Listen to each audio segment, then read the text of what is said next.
दोस्तों, मैं अक्षय आप सभी के साथ अपने YouTube चैनल पे लवासना जीएस क्लासेस में आप सभी का हार्दिक स्वागत करता हूं। तो पिछली क्लास में हम लोग जो है ना एंशियंट हिस्ट्री पढ़ रहे थे, उसमें जो हम लोग प्राचीन भारत में सभी प्राचीन भारत चैप्टर को कंप्लीट कर चुके थे। अब हम लोग चैप्टर में आगे की ओर बढ़ते हैं, तो देखते हैं मध्यकालीन भारत। प्राचीन खत्म करके अब मध्यकालीन भारत में हम लोग प्रवेश करेंगे। तो मध्यकालीन भारत में प्रवेश करेंगे तो चैप्टर नंबर 27 लूसेंट देखते हैं क्या है, भारत पर अरबों का आक्रमण।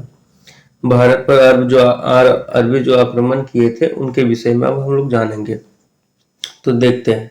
मोहम्मद बिन कासिम के नेतृत्व में अरबों ने भारत पर पहला सफल आक्रमण किया। अगर बात करें तो मोहम्मद बिन कासिम के नेतृत्व में जो ना अरबों का भारत में अगर पहला आक्रमण देखा जाए तो वो कब था? 712 ईस्वी में हुआ था। अरबों ने सिंध पर जो है ना 712 ईस्वी में जो है ना विजय पाए थे। अरब आक्रमण के समय जो है सिंध पर दाहिर का शासन था। अगर सिंध पर आक्रमण जब किया उस समय पूछा जाए कि उनका शासक सिंध का शासक कौन था, तो वो दाहिर था। दाहिर से जो है आक्रमण कर युद्ध कर जो है ना ये सिंध पर अपना कब्जा जमा लिया। आगे देखते तो भारत पर अरब वासियों के आक्रमण का मुख्य उद्देश्य, अगर अरबवासी जो भारत पर आक्रमण किए थे उनका एकमात्र उद्देश्य मुख्य उद्देश्य जो था धन दौलत को लूटना। यानी उन लोग जो है ना लूटपाट के मकसद से जो है ना भारत पे आक्रमण किए थे, क्योंकि वो जानते थे कि भारत काफी समृद्ध देश है, तो यहाँ पे आए तो हम लोग लूटपाट के लिए अपने काफी हम लोग धन एकत्रित कर सकते हैं। इस्लाम धर्म का प्रचार प्रसार करना, तथा वो जो है आए तो जानते थे कि अगर हमें इस्लाम धर्म को अगर वहां भी अन्य कंट्रियों में भी अगर प्रचार कर पाए तो हमारा प्रभुत्व बढ़ेगा। इसी वजह से वो धन लूटने तथा इस्लाम धर्म के प्रचार करने के लिए वो भारत में आक्रमण किए। अब आगे देखते हैं मोहम्मद गजनी, चैप्टर नंबर 28। मोहम्मद गजनी के बारे में देखते हैं। तो इनका देखते हैं कि 932 ईस्वी में जो ना अल्पतगिन नामक एक जो है ना तुर्क सरदार गजनी साम्राज्य की स्थापना की। ये जो है ना अल्पत नाम का एक तुर्क सरदार था जिन्होंने जो है ना गजनी साम्राज्य की स्थापना की, जिसकी राजधानी को भी गजनी ही बनाया। अल्पतगिन की मृत्यु के पश्चात, अल्पतगिन की जब इनकी मृत्यु हो गई तो उनकी मृत्यु के पश्चात जो है ना कुछ समय तक गजनी में प्रीतिगिन ने शासन किया। प्रीतिगिन ये एक शासक था, इन्होंने जो है ना उसने मृत्यु के उपरांत जो है ना इन्होंने शासन किया। इसी के शासन काल इन्हीं के जो है प्रीतिगिन के शासन काल में 972 से 977 ईस्वी में सर्वप्रथम भारत पर यही जो है ना इसी के शासन काल में 972 से 977 ईस्वी में जो है ना सर्वप्रथम भारत पर आक्रमण किया गया। प्रथम तुर्क आक्रमण के समय जो है ना पंजाब में शाही वंश का शासक जयपाल शासन कर रहा था। अगर प्रथम तुर्क आक्रमण जब भारत पर प्रथम तुर्क आक्रमण हुआ उस समय की अगर बात की जाए तो पंजाब में जो है शाही वंश, पंजाब में एक शाही वंश थे जिनके जो है ना राजा जयपाल शासन करते थे। अल्पतगिन का जो है ना गुलाम तथा दामाद सुबुतगिन 977 ईस्वी में गजनी की गद्दी पर बैठा। अगर अल्पतगिन की बात की जाए तो उनका जो है ना गुलाम तथा दामाद, वो गुलाम भी था उनका और बाद में जो है ना आगे चल के उनका दामाद भी बना। कौन? सुबुक्तगिन 977 ईस्वी में जो है ना गजनी की गद्दी पर बैठा। ये वही गजनी है जो गजनी के बाद जो है ना अल्पतगिन ने जो है ना जीता था। ठीक है, वही गजनी में यहाँ इनको जो है दामाद को बना दिया गया। मोहम्मद गजनी सुबुक्तगिन का पुत्र मोहम्मद गजनी सुबुक्तगिन का जो है पुत्र था। ये जो मोहम्मद गजनी कौन था?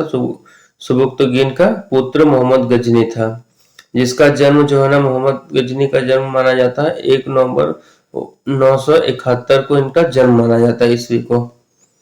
अपने पिता के काल में मोहम्मद गजनी खुरासान का शासक था। अगर अपने पिता जो इनके शासक रहे हैं उस समय दौरान मोहम्मद गजनी जो है ना खुरासान का शासक था। ये खुरासान नामक एक स्थान साम्राज्य था जहां का वो जो है ना शासक थे। आगे देखते हैं मोहम्मद गजनी 27 वर्ष की अवस्था में, मोहम्मद गजनी की बात की जाए 27 वर्ष की अवस्था 98 ईस्वी में गद्दी पर बैठा। गद्दी पर कब बैठा? 98 ईस्वी में बैठा। आगे चलते हैं तो देखते हैं बगदाद। बगदाद का खलीफा, बगदाद में जो खलीफा है, ईसाई वाले जगह बगदाद जो है, वो खलीफा अल आदिल बिल्लाह ने मोहम्मद गजनी के पद को मान्यता प्रदान किया। मान्यता प्रदान करते हुए जो है ना उसे मान्यता प्रदान करते हुए उसे जो है यमीन उल दौला तथा यमीन उल मिल्ला की उपाधि दी। यमीन यमीन उद दौला तथा यमीन उल मिल्लाह की उपाधि दी। मोहम्मद गजनी ने जो है भारत पर 17 बार आक्रमण किया। ये जो मोहम्मद गजनी जो भारत लूटने तथा इस्लामिक धर्म को जो है प्रचार करना इनका उद्देश्य था, तो इन्होंने जो है भारत को 17 बार जो है आक्रमण किया। भारत पर जितने बार आक्रमण किए, इनका उद्देश्य था धन दौलत को लौटना तथा अपने धर्म का प्रचार करना। तो इन्होंने 17 बार जो है आक्रमण किया। आगे देखते हैं मोहम्मद के भारतीय आक्रमण का जो है वास्तविक उद्देश्य धन की प्राप्ति थी। इनका वास्तविक उद्देश्य जो था धन की प्राप्ति करना था। मोहम्मद गजनी एक जो है मूर्ति भंजक आक्रमणकारी था, यानी ये जब भी आक्रमण करते थे ना, तो मंदिरों को ये जो है टारगेट करते थे और उनको जो है ना ये लूटने का काम करते थे। और वहां पे जो स्थापित भगवान की जो मूर्ति होती थी, उस मूर्ति को जो है ना तोड़ने तथा मंदिरों को तोड़ने का जो है ना ये काम करते थे। इसके वजह से इनको जो है ना मूर्ति भंजक आक्रमणकारी कहा गया है मोहम्मद गजनी को। आगे देखते हैं मोहम्मद गजनी ने भारत पर प्रथम आक्रमण। मोहम्मद गजनी की अगर बात की जाए तो भारत पर इन्होंने प्रथम आक्रमण जो है 1000 ईस्वी में जो है किया था। पेशावर के कुछ भागों पर अधिकार करके वो अपने देश लौट गया। पेशावर जो गुजरात में पड़ता है, इन पर जो है अधिकार करके जो है ना वो अपने देश लौट गया। आगे देखते तो मोहम्मद गजनी ने जो है 1001 ईस्वी में जो है ना शाही राजा राज्यपाल के विरुद्ध जो है आक्रमण किया। अगर 1001 ईस्वी में पहला आक्रमण 1000 ईस्वी में किया, लेकिन वहीं बाद में देखते हैं 1001 ईस्वी में जो है शाही राजा जयपाल के विरुद्ध जो उन्होंने आक्रमण किया। यानी भारत पर जब दूसरी आक्रमण किया तो किसके खिलाफ किया है? जयपाल के खिलाफ किया, और ये जो है ना जयपाल को पराजित हुआ। मोहम्मद गजनी का 1008 ईस्वी में नगरकोट के विरुद्ध हमले को मूर्तिवाद के विरुद्ध पहली महत्वपूर्ण जीत बताई जाती है। मोहम्मद गजनी जो है ना 1008 ईस्वी में जो है नगरकोट के विरुद्ध हमले को मूर्तिवाद के विरुद्ध पहली महत्वपूर्ण जीत बताई गई। यानी जो है ना ये पहली जो है ना जीत थी उनकी, जो मूर्तिवाद यानी मूर्ति को जो है ना वाद विवाद में ना रखते हुए ये जो है ना पहले विजय ये किए थे। मोहम्मद गजनी ने थानेश्वर के चक्र स्वामी की कांच से निर्मित मूर्ति आदमकद प्रतिमा को गजनी भेजकर भूमि में रखवाया। ये जो है ना मोहम्मद गजनी जो है ना टारगेट करते थे मंदिरों को लूटने का, क्योंकि उस समय के मंदिर में जो है ना काफी ज्यादा चढ़ावा आता था, तो वो काफी समृद्ध मंदिर होते थे, वहां पे काफी धन और कर जो है ना इकट्ठा होता था, जिसके कारण जो है ना वो टारगेट करके उन्होंने जो है ना अपना टारगेट रखा और मंदिरों को ही उन्होंने लूटा। तो वहां पे जो है ना थानेश्वर के जो है ना चक्र स्वामी की कांस्य मूर्ति जो है ना आदमकद जो है ना प्रतिमा की गजनी जो है ना भेजकर रंगभूमि में रखवाई। ये जो है ना उस प्रतिमा को ले गए और वहां पे जो है ना गजनी में रंगभूमि में उन्होंने इस प्रतिमा को रखवाया। आगे देखते हैं मोहम्मद गजनी की सबसे चर्चित आक्रमण। अगर मोहम्मद गजनी की अगर सबसे चर्चित आक्रमण जो मतलब बहुत ज्यादा चर्चा में रहा है, वो आक्रमण कौन रहा? तो 1025 ईस्वी में सोमनाथ मंदिर सौराष्ट्र में हुआ। सोमनाथ का मंदिर जो अक्सर देखा जाता है न्यूज में रहता है, और नरेंद्र मोदी जो हमारे वर्तमान पीएम है वो काफी ये सोमनाथ मंदिर पूजा करने के उद्देश्य से जाते हैं। तो उसी मंदिर को जो है ना काफी चर्चित रहा था और इसको बहुत ज्यादा लूटा। इस मंदिर में धन पदार्थ से भरा हुआ मंदिर, काफी समृद्ध मंदिर था, इसको बहुत लूटा गया। इस मंदिर की लूट में उसे जो है ना करीब 20 लाख दिनार, यानी उस समय का 20 लाख, कब का ना 1025 ईस्वी 1025 ईस्वी के समय जो है ना इन्होंने 20 लाख दिनार, यानी आज से लगभग जो है ना 998 वर्ष पूर्व, आज से जो है ना 998 वर्ष 998 वर्ष पूर्व की बात की जा रही है। तब जो है ना इन्होंने सोमनाथ के मंदिर से जो है ना 20 लाख दिनार की संपत्ति हाथ लगी थी। दिनार यानी उस प्रकार जो है ना मुद्रा थी, मुद्रा जो दिनार चलते थे उसको कहा गया। 20 लाख रुपए की लूटी थी। सोमनाथ की रक्षा में सहायता करने के कारण, सोमनाथ की जो लूटपाट हो रहा था उसकी रक्षा करने के कारण जो है अनिहलवाड़ा अनिहलवाड़ा के शासक पर अनिहलवाड़ा के शासक पर जो है ना मोहम्मद ने आक्रमण किया। सोमनाथ मंदिर की रक्षा करने के कारण जो है अनिहलवाड़ा के जो शासक थे उस पर जो है ना मोहम्मद गजनी ने जो है ना आक्रमण किया, क्योंकि ये जो है ना उनको लूटने से, उस मंदिर को लूटने से, क्योंकि जो है ना ये जो है ना उस मंदिर को लूटने से रोक रहे थे। इसी कारण जो है ना उस राजा के साथ वो क्रोधित होकर और उसको जो है ना राज्य में आक्रमण कर दिए। सोमनाथ मंदिर लूट के ले जाने के क्रम में मोहम्मद पर, जब ये मंदिर को लूट कर ले जा रहे थे तो इन पर मोहम्मद पर ना जाटों ने आक्रमण कर दिया। उधर जो है ना पंजाब हरियाणा में जो जाट रहते हैं उन जाटों ने जो है ना इन पर आक्रमण कर दिया और कुछ संपत्ति लूट ली, और मोहम्मद गजनी से जो है ना कुछ संपत्ति लूट ली। मोहम्मद गजनी का अंतिम भारतीय आक्रमण, अगर इनकी अंतिम भारतीय आक्रमण की बात की जाए तो ये जो है ना 1027 ईस्वी में जाटों के विरुद्ध था। ये जो है ना जाट जब लौटते समय लूट गए, उनसे भी लूट लिए थे थोड़े उन सब का, तो फिर जो है ना अगला लास्ट अंतिम आक्रमण जो किया तो वो जो है ना जाटों के विरुद्ध उन्होंने किया। मोहम्मद गजनी की मृत्यु की बात की जाए तो ये जो है ना 1030 ईस्वी में हो गई। 1030 ईस्वी में हो गई। आगे देखते हैं सुल्तान की उपाधि। सुल्तान की उपाधि धारण करने वाला प्रथम शासक जो है ना मोहम्मद गजनी। अगर सुल्तान की उपाधि की बात की जाए तो उसका जो है ना प्रथम जो है ना उस उपाधि से धारण करने वाला कौन था? मोहम्मद गजनी था।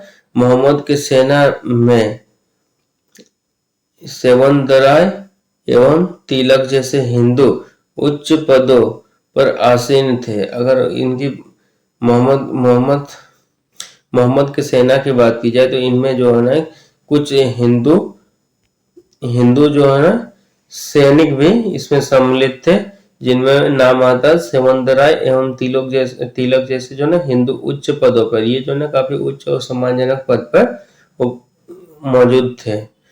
आगे देखते हैं अलबरूनी, फिरदौसी, उत्बी एवं फरूखी मोहम्मद गजनी के दरबार में रहते थे। ये सभी जो है ना मोहम्मद गजनी के दरबार में रहते थे। अब आगे की ओर बढ़ते हैं तो देखते हैं हम लोग मोहम्मद गोरी को देखते हैं। Chapter number 29 Mohammad Ghori.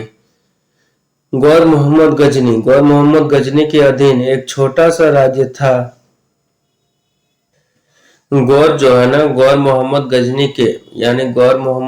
के अधीन जो है एक छोटा सा राज्य था। ये गौर जो है ना मोहम्मद गजनी के अधीन एक बहुत ही छोटा सा एक क्षेत्र, एक राज्य था, जो 1173 ईस्वी में शहाबुद्दीन मोहम्मद गौर का शासक बना। ये जो है ना शहाबुद्दीन मोहम्मद गोरी जो है ना गौर का शासक बना। कब बना? 1173 ईस्वी में बना।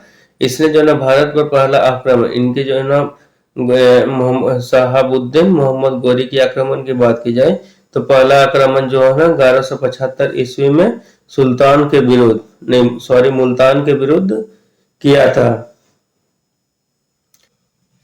मोहम्मद गोरी की अगर दूसरा आक्रमण की बात की जाए तो इन्होंने जो है 1178 ईस्वी में जो है ना पाटन जो वर्तमान गुजरात पर हुआ, गुजरात में है, उस पे किया था। यह जो है ना यहाँ का जो है ना शासक भीमदित्य ने गोरी को बुरी तरह परास्त कर दिया। जब इनके मोहम्मद गोरी का जो है ना दूसरा आक्रमण हुआ 1178 ईस्वी में, वो पाटन गुजरात में हुआ और इनमें जो है ना शासक भीम के साथ युद्ध हुआ, जिसमें जो है ना गोरी को जो है ना बुरी तरह से युद्ध में जो है ना परास्त कर दिया गया। तो आगे देखते हैं मोहम्मद गोरी द्वारा लड़ा गया युद्ध। मोहम्मद गोरी के द्वारा जो युद्ध लड़े गए थे वो प्रमुख युद्ध कौन कौन से थे? तो तराइन का युद्ध, यानी ये जो है तराइन नामक क्षेत्र में लड़ा गया था। तो इसका जो है ना प्रथम युद्ध की बात करें तो कब हुई थी? 1191 में लड़ी गई थी। और ये किस किस पक्ष के बीच में हुई थी, किन पक्षों के बीच में हुई थी, तो पृथ्वी मोहम्मद गौरी एवं पृथ्वीराज चौहान के बीच में ये युद्ध हुआ था। इसका परिणाम यह हुआ कि चौहान जो है ना, पृथ्वीराज चौहान जो है ना इस पे विजय हो गए थे और मोहम्मद गौरी की जो है इसमें हार हुई थी। वही बात करें तराइन का द्वितीय युद्ध, तराइन का द्वितीय युद्ध देखें तो 1292 में फिर गौरी एवं पृथ्वीराज चौहान के बीच में हुआ। गौरी मोहम्मद गौरी जो पहली हार के बाद जो ना वो भागकर अपने अपने राज्य लौट गए थे, वही जो है ना फिर एक वर्ष के पश्चात जो है ना 1192 ईस्वी में दोबारा आते हैं और दोबारा जो है ना पृथ्वीराज को हराने के लिए युद्ध लड़ते हैं।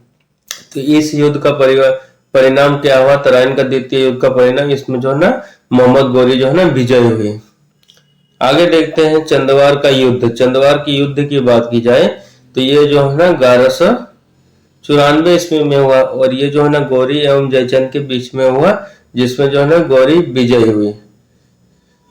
तराइन के प्रथम युद्ध, तराइन के प्रथम युद्ध में देखते हैं तो पृथ्वीराज चौहान का सेनापति अस्कंद था। इनका जो ना पृथ्वीराज का सेनापति जिसे बनाया गया था पृथ्वीराज ने, उनका सेनापति का नाम क्या था, अस्कंद था। युद्ध में सेनापति का रोल काफी अहम होता है। आगे देखते हैं मोहम्मद गौरी। मोहम्मद गौरी जो है ना भारत के विजित प्रदेश पर शासन का भार अपने गुलाम सेनापति को सौंपते हुए गजनी लौट गया। मोहम्मद गौरी ने जब जो ना भारत पर विजय प्राप्त किए, पृथ्वीराज चौहान को जब हराया गया तो उनका जो ना क्षेत्र वो जीत लिए। उस क्षेत्र पर जो है ना अपने गुलाम सेनापति को सौंपते हुए वो जो ना गजनी लौट गए। वो क्षेत्र तो वो जीत लिए, उस पर वो शासन नहीं किए, बल्कि जो है ना उन्होंने अपने गुलाम, अपने सेवक को जो है ना उसका जो है ना उसको जो है ना वो क्षेत्र सौंप दिया और वो अपने जो है ना राज्य लौट गए, गजनी लौट गए। आगे देखते हैं मोहम्मद गौरी की हत्या 15 मार्च 1206 ईस्वी को कर दी गई। कहा जाता है कि मोहम्मद गौरी की जब हत्या हुई तो ये जो है इंडिया से जो है विजित होकर जा रहे थे तभी जाने के क्रम में रास्ते में ही ना कुछ लुटेरों ने, जो आदिवासी लुटेरे होते थे, वो लुटेरों ने जो है इनको लूटने के मकसद से जो है ये घोड़े पे सवार थे और उनपे जो है तीर और भाला से प्रहार करके इनकी मृत्यु कर दी गई थी। आगे देखते हैं तो चैप्टर नंबर 30 सल्तनत काल के बारे में जाते हैं। ये सल्तनत काल काफी इंपॉर्टेंस है, तो इसको हम लोग देखते हैं। आइए तो सल्तनत काल हम लोग शुरू करते हैं। सल्तनत काल में देखते हैं सबसे पहले जो है ना गुलाम वंश के बारे में, गुलाम वंश के बारे में देखते हैं। तो गुलाम वंश के बारे में देखते हैं।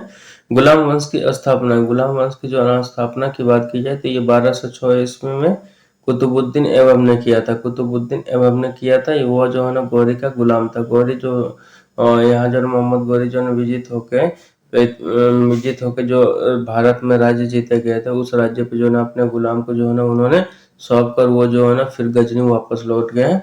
तो उसमें किन को लौटे थे, गुलाम को दिए थे। इसी वजह से उसी गुलाम ने जो है यहाँ पे गुलाम वंश की स्थापना किया। और वो गुलाम कौन था, कुतुबुद्दीन ऐबक, जिनको जो है ना मोहम्मद गौरी ने जो है ना सारा यहाँ पे जीती हुई राज्य को सौंप के वो वापस गजनी लौट गए हैं। वो जो है गौरी का गुलाम था। आगे देखते हैं नोट, गुलामों को फारसी में, गुलामों को अगर फारसी में बात की जाए तो इनको जो है ना बंदरगो कहा जाता है। इनको जो है ना बंदरगो कहते हैं फारसी भाषा में। बंदरगो, गुलाम शब्द को बंदरगो कहा जाता है।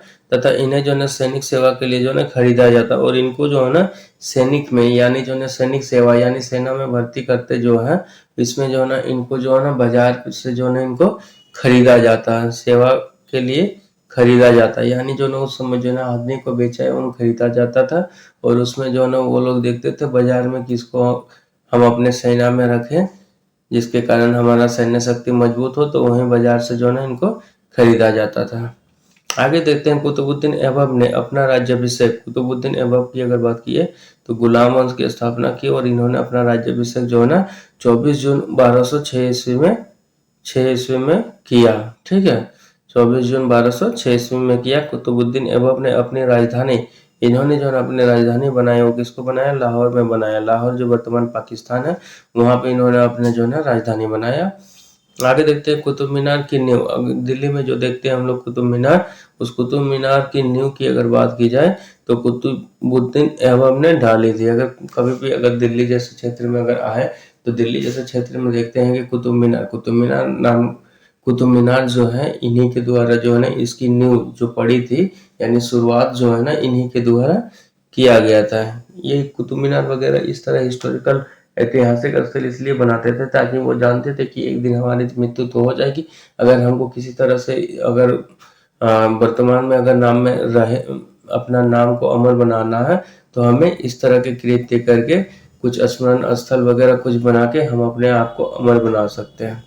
इसीलिए वो जो है इस तरह के इमारतों का निर्माण करवाते थे।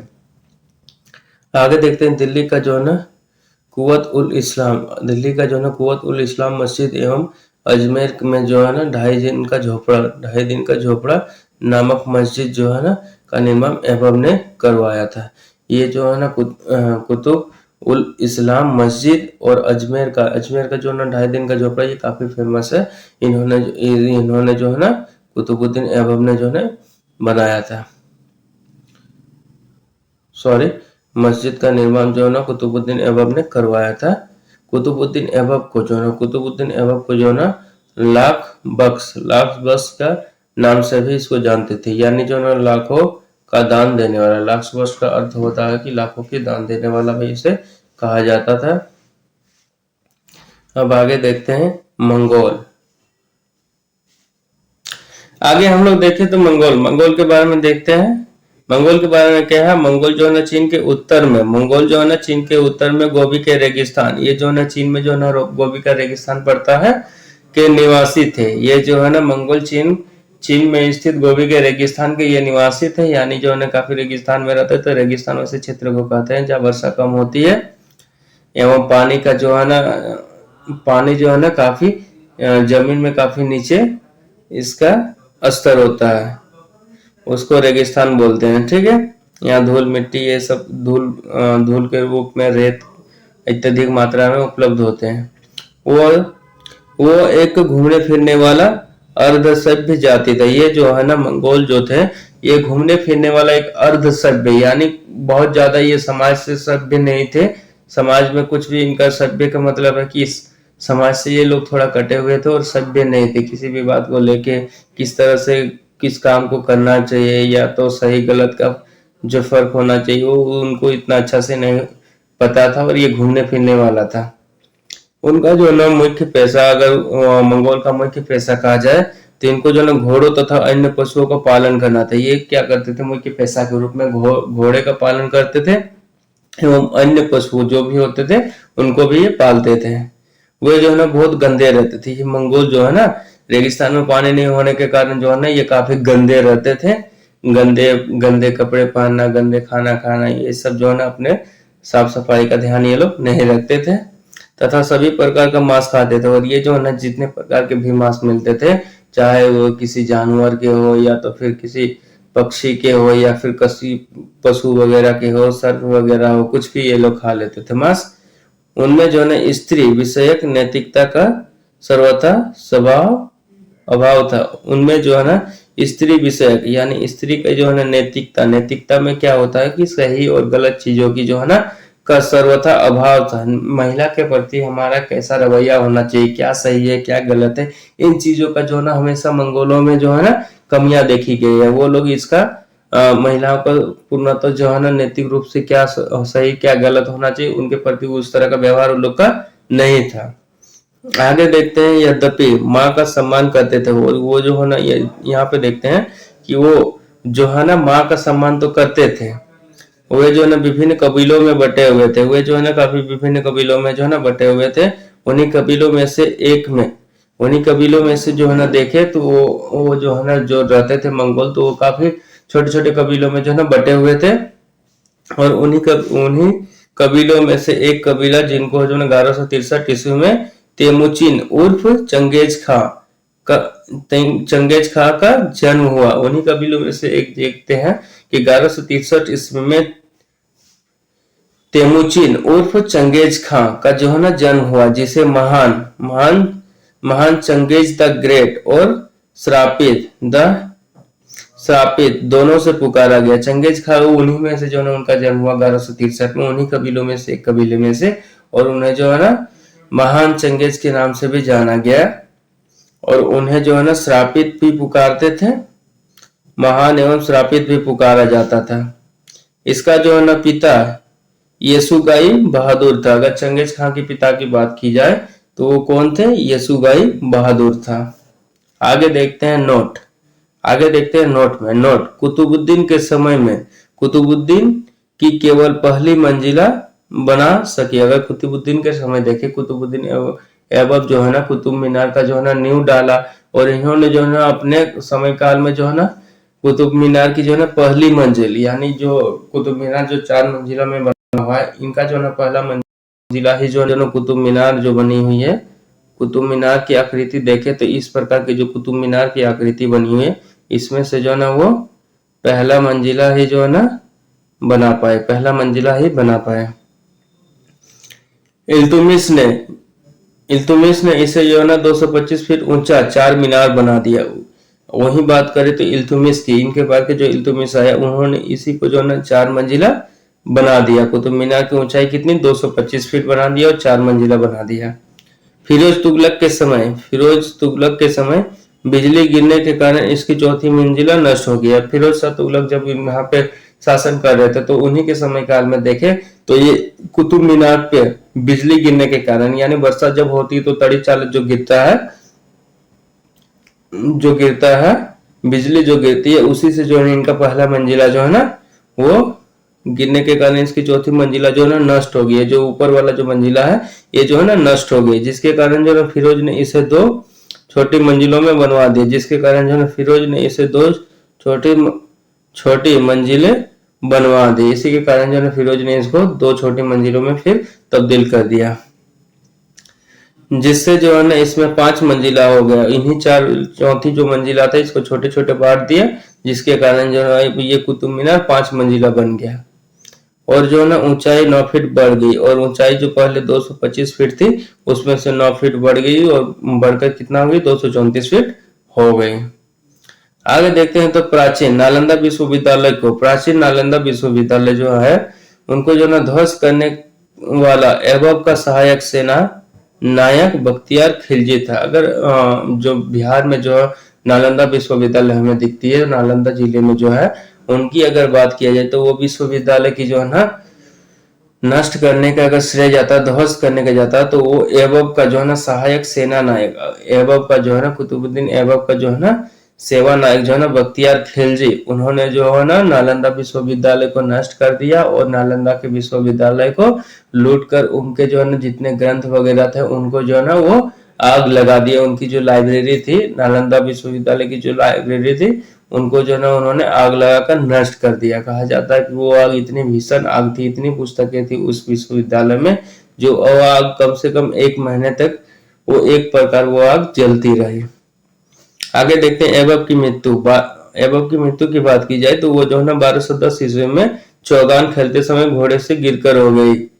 ये चौगान वही खेल होता है जो किसी अभी देखते हैं कि फिल्मों वगैरह में घोड़े पे सवार है कि एक स्टिक यानी हॉकी जैसा एक डंडा लेकर एक छोटा से गोले को एक गड्ढे में मारकर उसको अंदर स्टिक में जो है ना डालते हैं और वो गड्ढे में घुसाते हैं। तो उसी गड्ढे में जो डालते स्टिक से मार के उस गेंद को, उसी को जो है ना चौगान का खेल कहता है। वो घोड़े पर सवार होकर खेला जाता है। उसी घोड़े से जो है ना चौगान खेलते समय उनकी जो है ना गिरकर मृत्यु हो गई। इसे जो ना लाहौर में दफनाया गया। लाहौर जो वर्तमान पाकिस्तान में पड़ता है, ऐबक की समाधि स्थल लाहौर में दफनाया गया। समाधि स्थल कहाँ? लाहौर में है। ऐबक का उत्तराधिकारी आराम शाह हुआ। ऐबक की अगर बात करें कि उत्तराधिकारी करी तो इनका उत्तराधिकारी कौन बना? ना आराम शाह हुआ, जिसने जो ना 8 महीने तक शासन किया। इन्होंने जो है ना 8 महीने तक जो है ना आराम शाह ने शासन किया। आराम शाह की हत्या करके इल्तुमिश 1211 ईस्वी में जो है ना दिल्ली की गद्दी पर बैठा। आराम शाह की हत्या कर दिया गया। इसी आराम शाह ऐबक का जो है ना उत्तराधिकारी था आराम शाह, उसकी जो है मृत्यु करके किसने? इल्तुमिश ने जो है ना 1211 ईस्वी में दिल्ली की गद्दी पर बैठा। यानी मात्र 1 साल के अंतराल में ही इनकी जो है ना मृत्यु कर दिया गया, हत्या कर दिया गया। ये अपने शासन पर 1 साल तक शासन किया, उसके बाद उनको जो है मारकर इल्तुमिश ने वहां शासन किया। इल्तुमिश तुर्किस्तान का एक इलबरी तुर्क था। इल्तुमिश की बात करें तो ये कहाँ के रहने वाले थे? ये तुर्किस्तान का रहने वाला था। और ये जो है ना इलबरी तुर्क था जो ऐबक का गुलाम एवं दामाद था। यही जो है ना ऐबक का गुलाम एवं इन्हीं का ऐबक का जो है ना दामाद भी बना था। इन्हीं ने जो है ना दामाद ने ही जो है ना अपने यानी ये जो है ना रिश्ते में कौन लगते, साले साली की जो है मृत्यु करके ये इन्होंने उनका शासन अपने में हड़प लिया। ऐबक की मृत्यु के समय वह जो है बदायूं का गवर्नर था। ऐबक की जब मृत्यु हुई ऐबक की जब मृत्यु हुई जो 1210 ईस्वी में, तब जो है ना वह जो है ना बदायूं के जो है ना गवर्नर था। आगे देखते हैं इल्तुतमिश के महत्वपूर्ण कार्य। इल्तुतमिश द्वारा जो है ना क्या क्या महत्वपूर्ण कार्य किए गए हैं उसके बारे में देखते हैं। तो एक काम देखते हैं, सबसे पहले कुतुब मीनार के निर्माण को पूर्ण करवाया। कुतुब मीनार का जो निर्माण था उनको जो है ना कुतुबुद्दीन ऐबक द्वारा जो नींव डाले गए थे, उसी को जो है ना इन्होंने जो है ना इल्तुतमिश ने जो है ना पूरा निर्माण को पूरा करवाया।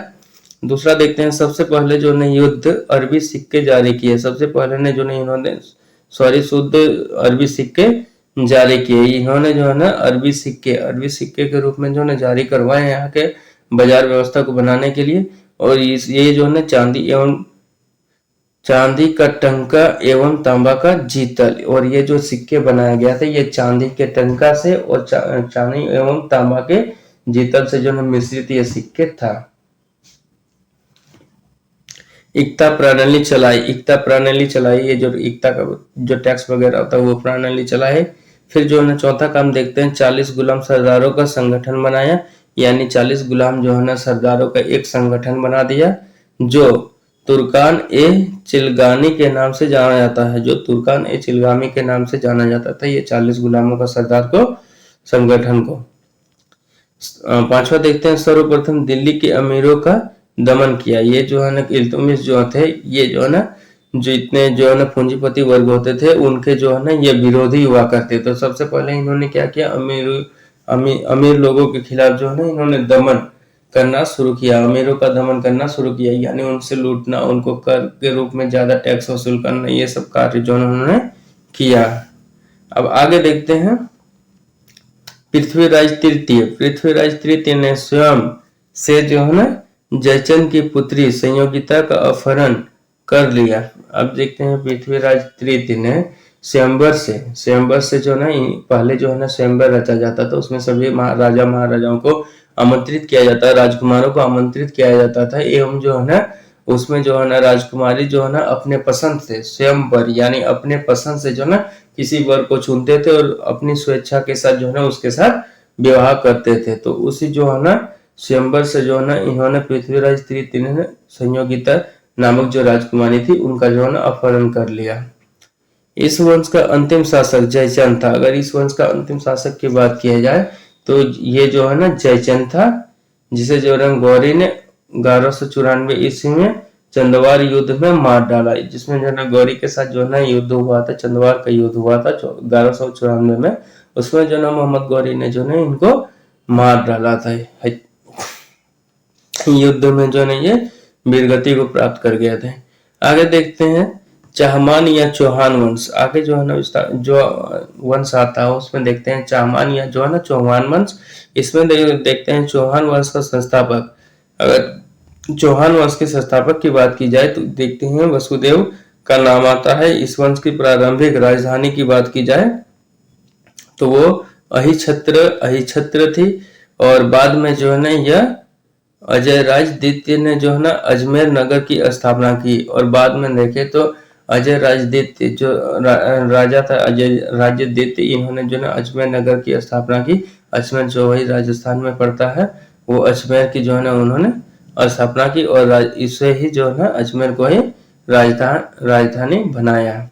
इस वंश का सबसे शक्तिशाली शासक की बात की जाए, अगर इस वंश की यानी चहमान या चौहान वंश, जैसे पृथ्वीराज चौहान, ये लोग जो चौहान जब नाम लगाते हैं, इस चौहान वंश की अगर बात की जाए तो ये शक्तिशाली शासक भी माने तो इसको मानते हैं अर्णोराज के पुत्र विग्रहराज। अर्णोराज के जो पुत्र था विग्रहराज चतुर जो है ना विशल देव, जिनका शासन काल रहा 1153 ईस्वी से लेकर 1163 ईस्वी में हुआ, जिसने जो है ना हरिकेली नामक संस्कृत नाट्य की रचना की। इन्हीं के द्वारा जो है हरिकेली नामक संस्कृत नाट्य रचना की, जो ना रचना किया जो है ना संस्कृत नाट्य रचना की।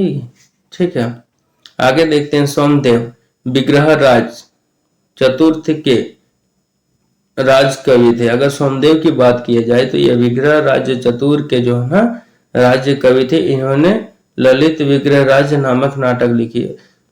सोमदेव ने जो है ना ललित विग्रह विग्रह राज नामक नाटक लिखी।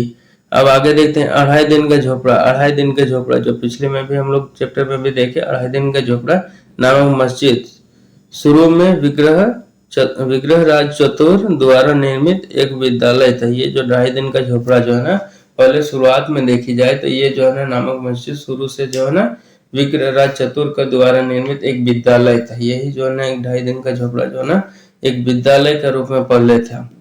वही पृथ्वीराज तृतीय इस वंश का अंतिम शासक था। पृथ्वीराज तृतीय की बात की जाए तो ये जो है अंतिम शासक था। अढ़ाई दिन का झोपड़ा ये जो है ना मस्जिद के रूप में है अभी। चंदवर दाई जो है ना पृथ्वीराज तृतीय का राजकवि था। चंदवर दाई जो है ना पृथ्वीराज तृतीय का राजकवि था, जिसकी रचना जो है ना इनके द्वारा जो लिखी जो है ना रचना है वो जो है ना पृथ्वीराज रासो है। पृथ्वीराज रासो रचना इनके द्वारा लिखी रचना है। रणथंभौर, अब देखते हैं रणथंभौर के जैन मंदिर का शिखर जो है ना पृथ्वीराज तृतीय ने बनवाया। ये जो है रणथंभौर के जैन मंदिर जो है इनका जो है शिखर यानी रणथंभौर जैन मंदिर जो भी बना है इसका जो है शिखर जो है ना ये जो है ना पृथ्वीराज तृतीय ने बनवाया है। आगे देखते हैं तराइन का प्रथम युद्ध। तराइन के प्रथम युद्ध की बात की जाए तो ये कब लड़ा गया था? 1191 ईस्वी में लड़ा गया था। ये हम लोग पिछली क्लास में देख चुके हैं।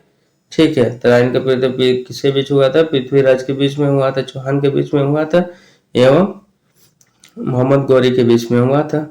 इसमें जो है पृथ्वीराज तृतीय की विजय एवं गौरी की हार हुई थी। ठीक है, आगे देखते हैं तराइन के द्वितीय युद्ध। जो तराइन का द्वितीय युद्ध हुआ था उसमें क्या हुआ था? 1192 इसी के एक वर्ष के पश्चात ही देखते ये 92 में युद्ध हुआ, जिसमें जो है गौरी विजय हुआ और पृथ्वीराज तृतीय की जो है हार हुई। अब आगे देखते हैं कौन सा था। अब आगे आता है परमार वंश। परमार वंश के बारे में जानते हैं। तो परमार वंश का संस्थापक की बात किया जाए तो ये कौन था? उपेंद्र राज था। इसकी राजधानी बात की जाए तो ये धारा नगरी थी। प्राचीन राजधानी उज्जैन। अगर प्राचीन धारा नगरी की प्राचीन राजधानी की बात की जाए तो वो कौन सी थी? उज्जैन थी। परमार वंश का सर्वाधिक शक्तिशाली शासक। अगर परमार वंश की बात की जाए तो सर्वाधिक शक्तिशाली शासक में देखे तो राजा भोज का नाम आता है।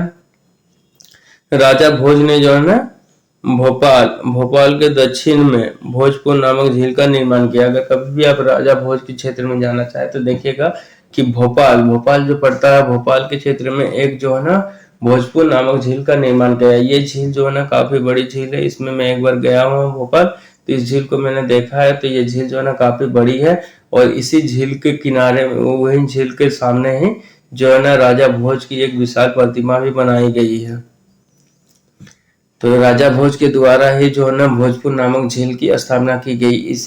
इसी के थोड़ा दूरी पे ही जो है ना सीएम हमारे जो मध्य प्रदेश के जो सीएम है उनका जो है ना आवास भी पड़ता है। आगे देखते हैं नैषधीय चरित्र के लेखक श्रीहर्ष। नैषधीय चरित्र के लेखक की बात की श्रीहर्ष एवं प्रबंध चिंतामणि के लेखक जो है मेरुतुंग थे। ये दो जो है ना लेख लिखे गए। नैषधीय चरित्र इसके जो है लेखक कौन है? श्रीहर्ष है एवं प्रबंधन चिंतामणि के लेखक कौन है? मेरुतुंग थे।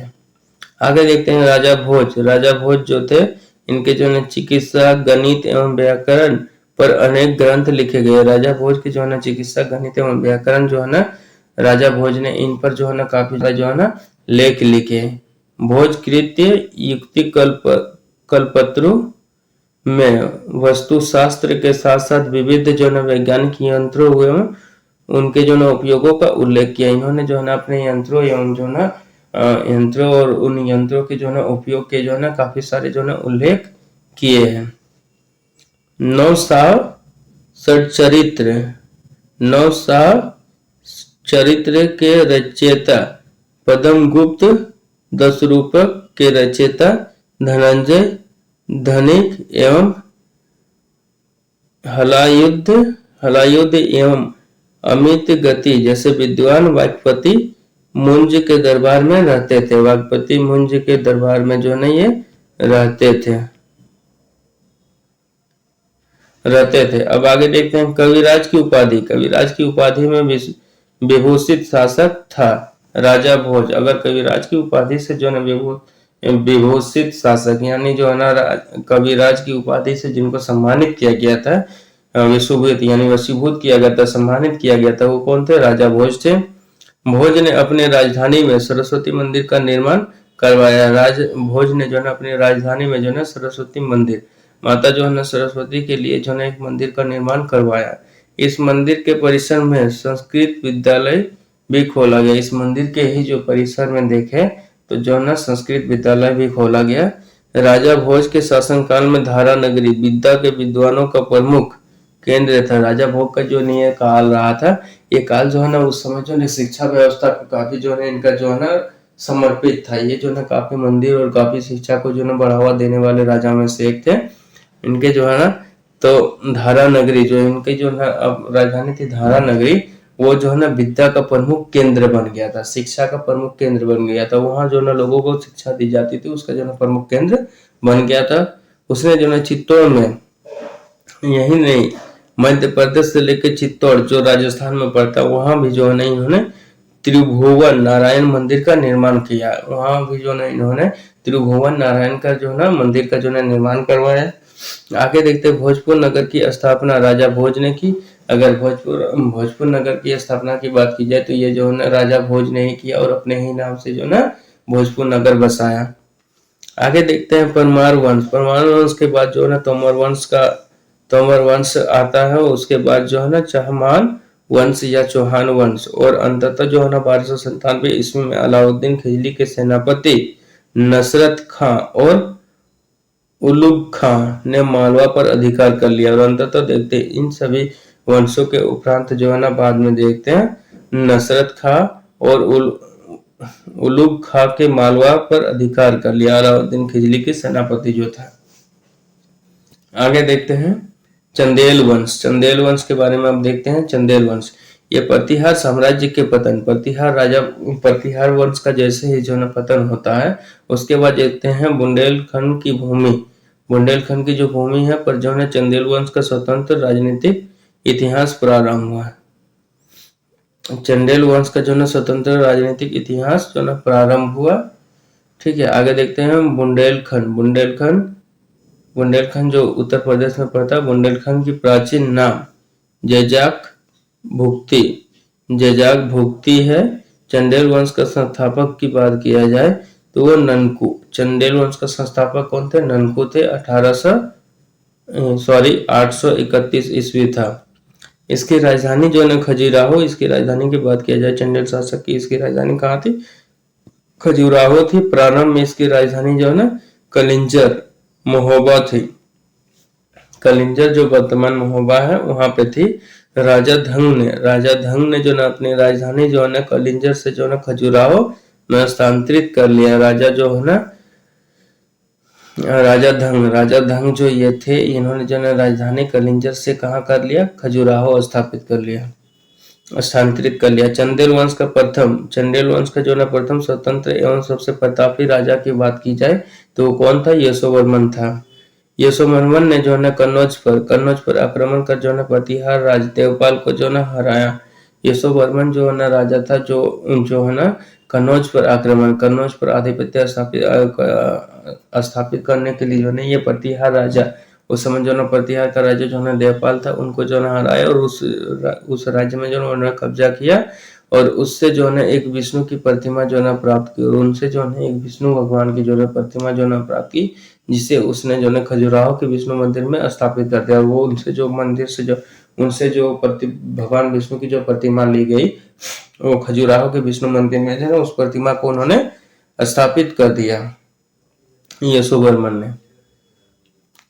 अब आगे की ओर बढ़ते हैं तो देखते हैं राजा धंग ने जो है ना जिन्नाथ एवं विश्वनाथ वैद्यनाथ मंदिर का जो है ना निर्माण करवाया। कंदरिया महादेव मंदिर का निर्माण जो है ना धंग देव द्वारा 999 ईस्वी में करवाया गया था। अगर इनकी बात किया जाए, कंधरिया महादेव मंदिर का जो निर्माण किया गया, ये धनदेव के द्वारा करवाया गया और ये 999 ईस्वी में जो है किया गया। धंग ने जो है गंगा यमुना के संगम में शिव की आराधना करते हुए अपने शरीर को त्याग कर दिया। और ये जो है राजा धंग जो थे, ये जो है अपना स्वेच्छा से जो है अपना जीवन का त्याग कर दिया और ये जो है जीवन का अंत कर दिए और ये शिव की आराधना करते हुए अपने शरीर का जो है त्याग कर दिया। यानी वो शिव की आराधना करते हुए वो मृत्यु को प्राप्त हो गए। आगे देखते हैं चंदेल शासक विद्याधर ने कन्नौज के प्रतिहार शासक राज्यपाल की हत्या कर दी। आगे देखते हैं तो चंदेल शासक जो है ना विद्याधर थे, उन्होंने जो है कन्नौज के प्रतिहार शासक जो है राज्यपाल की जो है हत्या कर दी, क्योंकि उसने जो है मोहम्मद के आक्रमण का सामना किए बिना ही आत्मसमर्पण कर दिया था। ये जो है ना मोहम्मद के जो है आक्रमण का सामना किए बिना ही आत्मसमर्पण कर दिया। आत्मसमर्पण करने का एक अर्थ ये भी हो सकता है कि उनके सैन्य बल काफी कम रहा और वो नहीं चाहते थे कि उनका कम सैन्य बल के साथ वो जो है लड़ाई करे और उस लड़ाई में जो है अनेकों माता से उनके पुत्र छिन जाए, अनेकों बहनों से उनका भाई छिन जाए और अनेकों जो है ना पत्नियां जो है ना विधवा हो जाए और किसी बच्चे के हाथ से उसके पिता का साया छिन जाए। इसके वजह से उन्होंने जो है आत्मसमर्पण करना ही सबसे श्रेष्ठ समझा और उन्होंने आत्मसमर्पण कर दिया। विद्याधर ही अकेला ऐसा भारतीय नरेश था। विद्याधर ही जो है एक अकेला ऐसा भारतीय नरेश था जिसने जो है मोहम्मद गजनी की महत्वाकांक्षाओं के सफलतापूर्वक प्रतिरोध किया। महत्वाकांक्षा जो उनके थे उनका जो है प्रतिरोध किया, मतलब उनके जो है ना प्रतिरोध किया, उनके जो है ना महत्वाकांक्षाओं को जो है ना उन्होंने मानने से अस्वीकार किया, उसके खिलाफ जो है ना आवाज उठाए। आगे देखते चंदेल शासक कीर्तिवर्मन। चंदेल शासक कीर्तिवर्मन की राज्यसभा में रहने वाले कृष्ण जो है मिश्र ने प्रबोध चंद्रोदय की रचना की थी। इन्होंने जो है महोबा के समीप जो है कीर्ति सागर नामक जलाशय का निर्माण करवाया। चंदेल के शासक जो है कीर्तिवर्मन थे, ये राज्यसभा में रहने वाले जो है कृष्ण मिश्र ने प्रबोध चंद्रोदय की रचना की। इन्होंने जो है कृष्ण मिश्र ने जो है प्रबोध चंद्रोदय की रचना की और उन्होंने जो है महोबा के समीप, महोबा जो है एक स्थान है, इसके समीप जो है कीर्ति सागर नामक जलाशय का जो है निर्माण भी करवाया, कृष्ण मिश्र ने करवाया। अब देखते हैं अल्लाह उदल नामक दो सेनानायक, अल्लाह उदल नामक जो है अल्लाह एक और दूसरा जो उदल नामक जो है दो सेनानायक जो है परमी देव के दरबार में रहते थे। ये जो है परम दिरदेव के दरबार में रहते थे। ये जो है अल्लाह और उदल दो जो है ये लोग थे, वो जो है इनके सेनानायक थे और ये जो है इनके दरबार में रहते थे, जिन्होंने पृथ्वीराज चौहान के साथ युद्ध करते हुए अपने जान गंवा दी। जिन्होंने जो है पृथ्वीराज चौहान के साथ जो है अपना युद्ध करते हुए अपना जो है जीवन त्याग दिया। आगे देखते हैं चंदेल वंश का अंतिम शासक। चंदेल वंश की अंतिम शासक की बात की जाए तो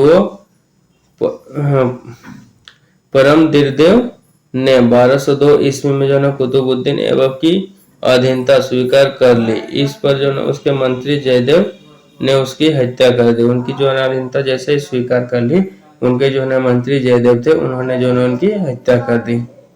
आगे देखते हैं सोलंकी वंश अर्थात गुजरात चालुक्य शासक। सोलंकी वंश का संस्थापक की बात किया जाए तो वो कौन था? मूलराज प्रथम था। इसकी राजधानी कहाँ थी? अनिलवाड़ थी। जो है मूलराज प्रथम जो है शैव धर्म का अनुयायी था, यानी जो है ये मूलराज प्रथम जो था ये शैव धर्म यानी शिव की जो है आराधना करते थे। आगे देखते हैं भीम प्रथम के शासन काल में मोहम्मद गजनी ने सोमनाथ के मंदिर पर आक्रमण किया। भीम प्रथम के शासन काल में बात करें तो मोहम्मद गजनी ने जो है ना सोमनाथ के मंदिर पर आक्रमण किया। मोहम्मद गजनी ने जो है ना सोमनाथ मंदिर को जो है इन्होंने लूटा था। वो किसके काल में था? भीम प्रथम के शासन काल में लूटा था। भीम प्रथम के सामंत बीमल ने आबू पर्वत पर दिलवाड़ा का प्रसिद्ध जैन मंदिर बनवाया। भीम प्रथम का ही जो ना सामंत जो है ना बीमल ने जो है ना आबू पर्वत, ये आबू पर्वत पर कहा है? दिलवाड़ा का प्रसिद्ध जैन मंदिर, जो हम लोग क्लास 6-7 में भी शायद पढ़े होंगे दिलवाड़ा का जैन मंदिर के विषय में, वही दिलवाड़ा का जैन मंदिर जो है ना इन्होंने बनवाया था। आगे देखते हैं सोलंकी वंश का प्रथम शक्तिशाली शासक। सोलंकी वंश जो था उसका प्रथम जो है ना शक्तिशाली शासक की बात की जाए तो वो कौन थे? जयसिंह सिद्धराज था। आगे देखते हैं प्रसिद्ध जैव विद्वान हेमचंद्र जयसिंह सिद्धराज के दरबार में थे। ये प्रसिद्ध जैन विद्वान जो है ना ये हेमचंद्र जयसिंह ये कहाँ थे? सिद्धराज के दरबार में था। ये जो है ना सिद्धराज के जो है ना दरबार में ये रहते थे। माउंट आबू पर्वत, माउंट आबू पर्वत जो है ना राजस्थान में जो है, पर जो ने एक मंडप बनाकर जयसिंह जो है ना सिद्धराज ने अपने सातों पूर्वजों की जो है ना गजारोही मूर्तियों की स्थापना की। इन्होंने जो है एक माउंट आबू पर्वत पर जो है ना एक मंडप बनाकर यानी इस तरह का एक मंडप बनाकर, इसको मंडप कहते हैं, इस तरह का मंडप बनाकर जो है ना इन्होंने अपने सिद्धराज ने अपने सातों पूर्वज, इनके जो सातों पूर्वज रहे हैं उन सातों पूर्वजों का जो है ना राजा रोही मूर्तियों की स्थापना किया। राजा रोही के रूप में यानी राजा के रूप में जो है ना उनकी मूर्तियों की स्थापना किया। आगे देखें तो मोढेरा के सूर्य मंदिर का निर्माण जो है ना सोलंकी राजवंशों के शासनकाल में हुआ था। और ये जो है ना सिद्धपुर के जो है ना रुद्र महाकाल के मंदिर का निर्माण किया है। रुद्र महाकाल के जो है ना मंदिर का निर्माण जयसिंह सिद्धार्थ ने करवाया सिद्धपुर में। आगे देखते सोलंकी शासक कुमारपाल। सोलंकी के जो शासक रहे हैं कुमारपाल, इन्होंने जैन मतानुयायी था, यानी जो है ये जैन मत को जो ना मानते थे, जैन का ही मानते थे और उनका जो है अनुसरण करता था। वो जो है जैन धर्म के जो है अंतिम राजकीय प्रवर्तक के रूप में प्रसिद्ध हैं। वह जो है ना जैन धर्म का अंतिम राजकीय प्रवर्तक, यानी जो है ना वो जो है ना राजकीय प्रवर्तक के रूप में, प्रवर्तक किसे कहते हैं? प्रवक्ता, जो बोलते हैं, यानी जैन धर्म के बारे विषय में बोलने वाले जो नहीं है अंतिम जो है ना राजकीय प्रवर्तक के रूप में प्रसिद्ध थे। ये अंतिम वो शख्स था जो जैन धर्म के बारे में बोलते थे।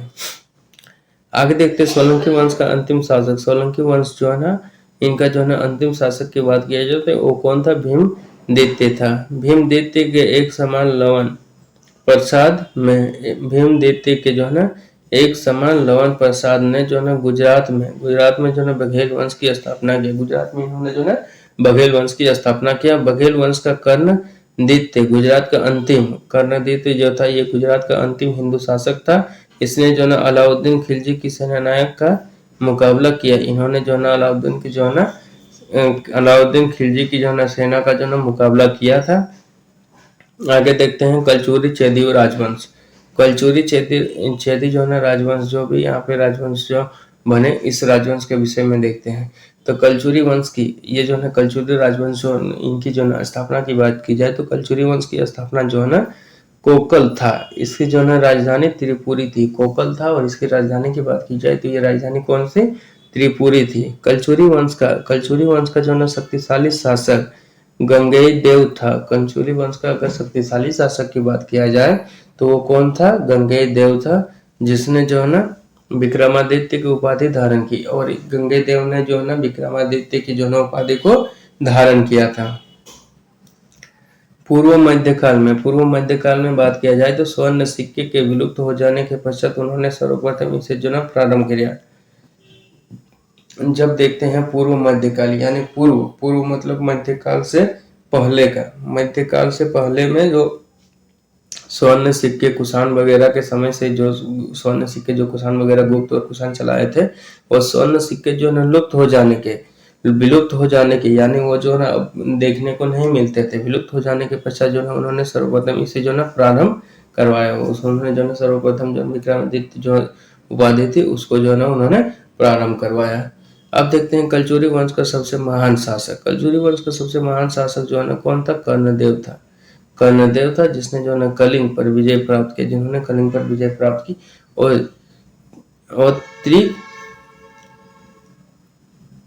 और त्रिकलंगाधिपति की उपाधि धारण की। और जो है ना कलिंगाधिपति की उपाधि धारण की। और ये किसने धारण किया? जो है ना कर्णदेव जो है ना कलिंग पर विजय प्राप्त करने के बाद ही जो इन्होंने त्रिकलिंगाधिपति की उपाधि धारण की। प्रसिद्ध कवि राजशेखर कलचुरी के दरबार में ही रहते थे। प्रसिद्ध कवि जो है राजशेखर थे, ये कलचुरी के जो है दरबार में रहते थे। आगे देखते हैं सिसोदिया वंश। सिसोदिया वंश के शासक अपने को सूर्यवंशी कहते थे।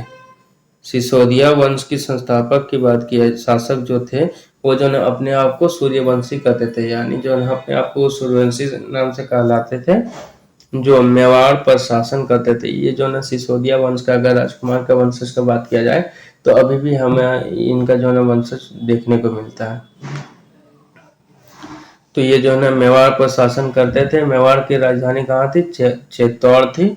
अपनी विजय के उपलक्ष्य में विजय स्तंभ का निर्माण, अपनी जो है ना विजय के उपलक्ष्य, ये जो भी विजय उपलक्ष्य करते थे, युद्ध वगैरह लड़ते थे, उसमें जो है ना विजय प्राप्त करते थे, उसमें जो है ना विजय उपलक्ष्य में जो है ना ये जो है ना विजय स्तंभ का निर्माण करवाता था। और ये जो है राणा कुंभा ने जो है चित्तौड़ में करवाया। विजय स्तंभ जो जितने भी लोग युद्ध लड़ते थे, जीतते थे, उसमें जो है ना इन्होंने विजय स्तंभ बनाया। और कहाँ बनाया? ये चित्तौड़ में करवाया है।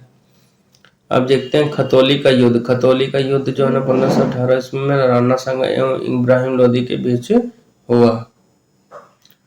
राणा सांगा और इब्राहिम लोदी के बीच में खतौली का युद्ध हुआ। अब आगे देखते हैं इल्तुतमिश लाहौर। इल्तुतमिश जो है ना लाहौर से राजधानी को स्थानांतरित करके, लाहौर से जो इल्तुतमिश का जो है राजधानी लाहौर था, वहां से जो है ये जो है राजधानी को स्थानांतरित करके जो है दिल्ली लाया। लाहौर से अब कहाँ राजधानी बना लिया? दिल्ली में बना लिया। इसने जो ना हौज ए सुल्तानी का निर्माण दिल्ली ए कोहना के निकट करवाया। इन्होंने जो है ना हौज ए सुल्तानी का निर्माण जो है ना दिल्ली ए कोहाना के समीप करवाया है। और ये कहाँ थे? दिल्ली में ही था। इल्तुतमिश पहला शासक था। इल्तुतमिश जो है ना पहला शासक था जिसने जो है ना 1229 ईस्वी में बगदाद के जो है खलीफा से सुल्तान पद वैधानिक स्वीकृति प्राप्त की। वैधानिक, अभी तक जितने खलीफा की जो उपाधि दी गई थी वो जो है वैधानिक रूप से नहीं बल्कि वो उपाधि के रूप में लिए थे। लेकिन ये जो इल्तुतमिश जो है पहला शासक था जिन्होंने जो 1229 में जो है इसकी वैधानिक स्वीकृति ली, यानी सभी विधि विधानों को करते हुए इसकी जो है स्वीकृति ली। आगे देखते हैं इल्तुतमिश की जो है मृत्यु। इल्तुतमिश की मृत्यु की बात की जाए तो अप्रैल जो है 1236 ईस्वी में हो गई। फिर देखते हैं चंगेज खां से बचने के लिए ख्वारिज्म के सम्राट जलालुद्दीन को जो है इल्तुतमिश ने अपने यहाँ शरण नहीं दी। अगर जो है चंगेज खां उस समय जो है चंगेज खां जो है मंगोल का ही एक जो है ना कबीले का ही जो कबीलों के ही कबीलों में से एक जो है ना था और उनका जन्म हुआ था, एक कबीले में जन्म हुआ, तो वही जो है ना चंगेज खां से बचने के लिए जो है ना ख्वारिज्म के सम्राट जलालुद्दीन को जो है इल्तुतमिश ने अपने यहाँ शरण नहीं दिया।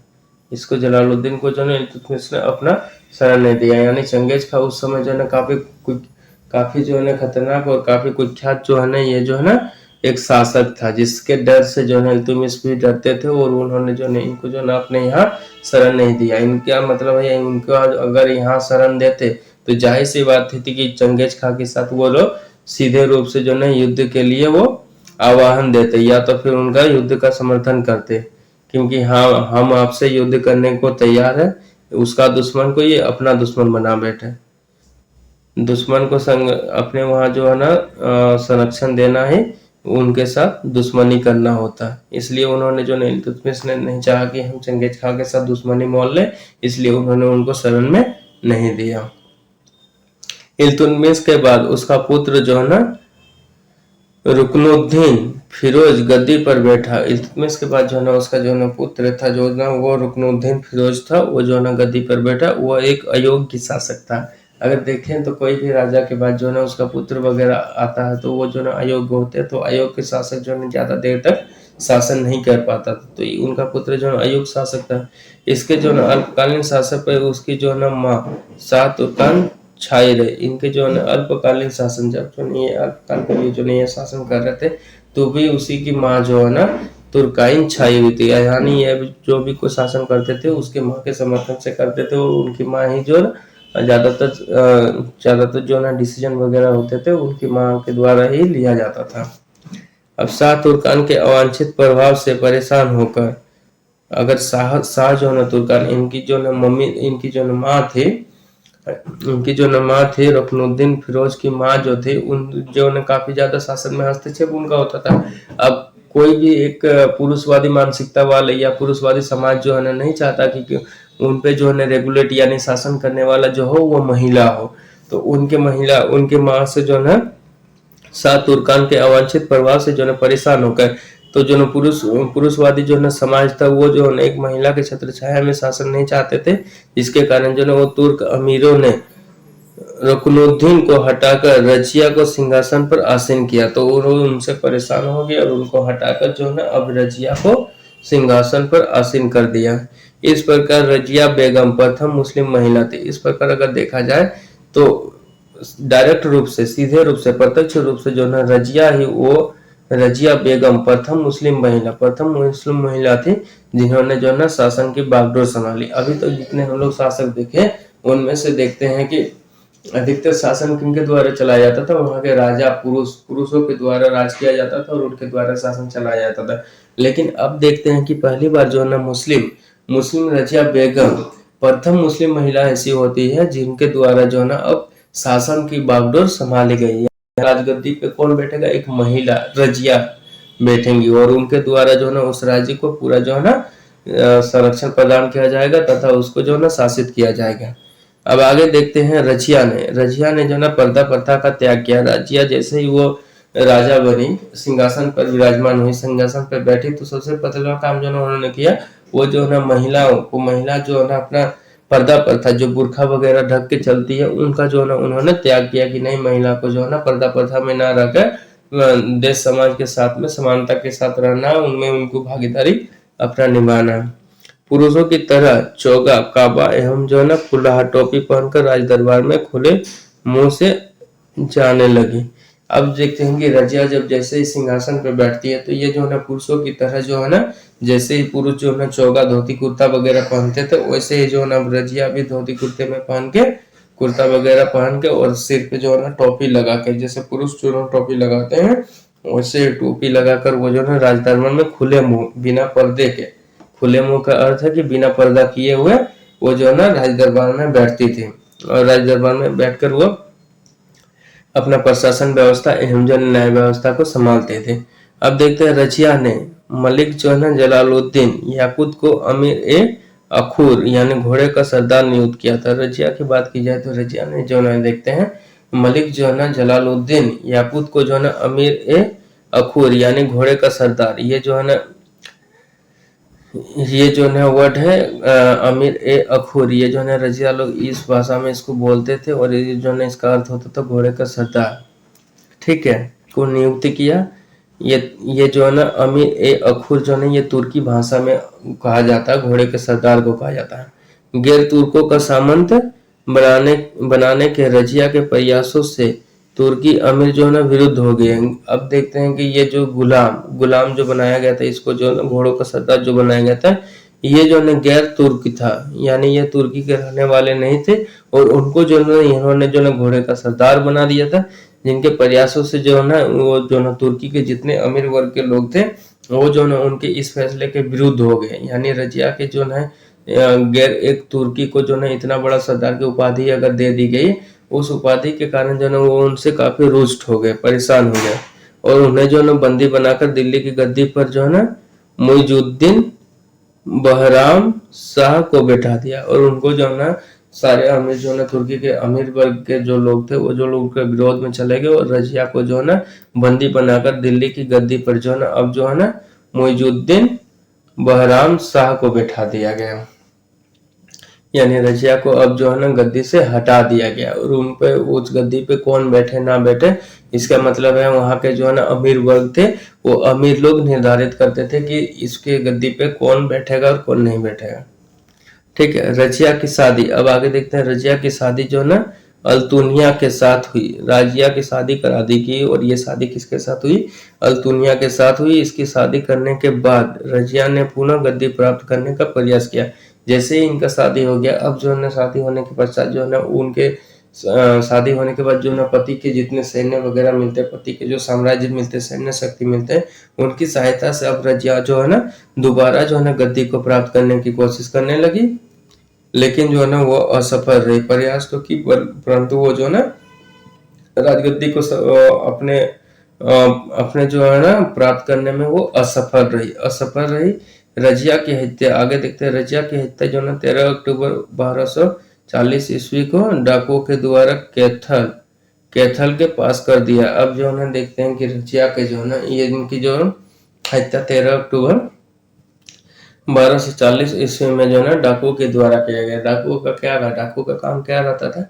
लूटपाट करना। तो उन्हें लूटपाट के दौरान जो है ना इनकी जो है ना मृत्यु कर दी गई। आगे देखते हैं बहराम शाह को बंदी बनाकर उसकी हत्या मई 1242 ईस्वी में कर दी गई। अगर बहराम शाह की बात किया जाए तो उनकी बंदी बनाकर जो है उनकी हत्या कर दी गई थी। और ये कब की? 1242 ईस्वी में कर दी गई थी। उसके बाद जो है दिल्ली का सुल्तान, उसके बाद अगर दिल्ली के सुल्तान की बात किया जाए तो ये अलाउद्दीन मसूद शाह बना। उसके बाद जो है दिल्ली का सुल्तान कौन बना? अलाउद्दीन मोहम्मद शाह बना। आगे देखते हैं बलबन ने जो है षड्यंत्र के बाद जो है 1246 ईस्वी में अलाउद्दीन जो है मसूद शाह को सुल्तान के पद से हटाकर नसीरुद्दीन मोहम्मद को सुल्तान बना दिया गया। आगे जो है बलबन ने जो है षड्यंत्र के तहत जो है 1246 ईस्वी में अलाउद्दीन मसूद को जो है ना सुल्तान के पद से हटाकर किसको स्थापित किया गया? नासिरुद्दीन जो है ना मोहम्मद को सुल्तान बना दिया। आगे देखते हैं नसीरुद्दीन मोहम्मद ऐसा सुल्तान था जो टोपी सीकर अपना जीवन निर्वाह करता था। यानी जो नहीं है नासिरुद्दीन मोहम्मद जो है ना ये इतना सरल स्वभाव के व्यक्ति थे जो ये जो है ना राजकीय कर से जो पैसे आते थे उसका उपभोग और उपयोग ना करते हुए जो ना वो अपना जीवन निर्वाह सिर्फ और सिर्फ टोपी सीकर, यानी टोपी जो हम लोग पहनते हैं उसको सीकर और बाजार में बेचकर उससे जो है ना पैसे जो है ना प्राप्त होते थे, उसी पैसे के खर्च पे जो ना अपना वो जीवन निर्वाह करता था। इतना सरल स्वभाव का ये व्यक्ति था। आगे देखते हैं बलबन ने जो ना अपनी पुत्री का विवाह जो ना नसीरुद्दीन मोहम्मद के साथ करा दिया। इसी को देखते हुए जो ना बलबन षड्यंत्र के तहत जो ना नसीरुद्दीन को पहले राजा बनाता है, उसके बाद उसी राजे से जो ना अपनी पुत्री का जो ना विवाह करवा देता है। आगे देखते हैं बलबन का वास्तविक नाम जो है ना बहाउद्दीन था। अगर बलबन की वास्तविक नाम की बात किया जाए तो उसका वास्तविक नाम क्या था? बहाउद्दीन था। वो इल्तुतमिश का जो है ना गुलाम था। ये जो है ना इल्तुतमिश जो थे उनके जो है ना गुलाम थे। हैं। आगे देखते हैं तुर्क ए चिहलगामी का विनाश बलबन ने किया था। तुर्क ए चिहलगामी का विनाश की बात किया जाए तो किसने करवाया था? बलबन ने किया था।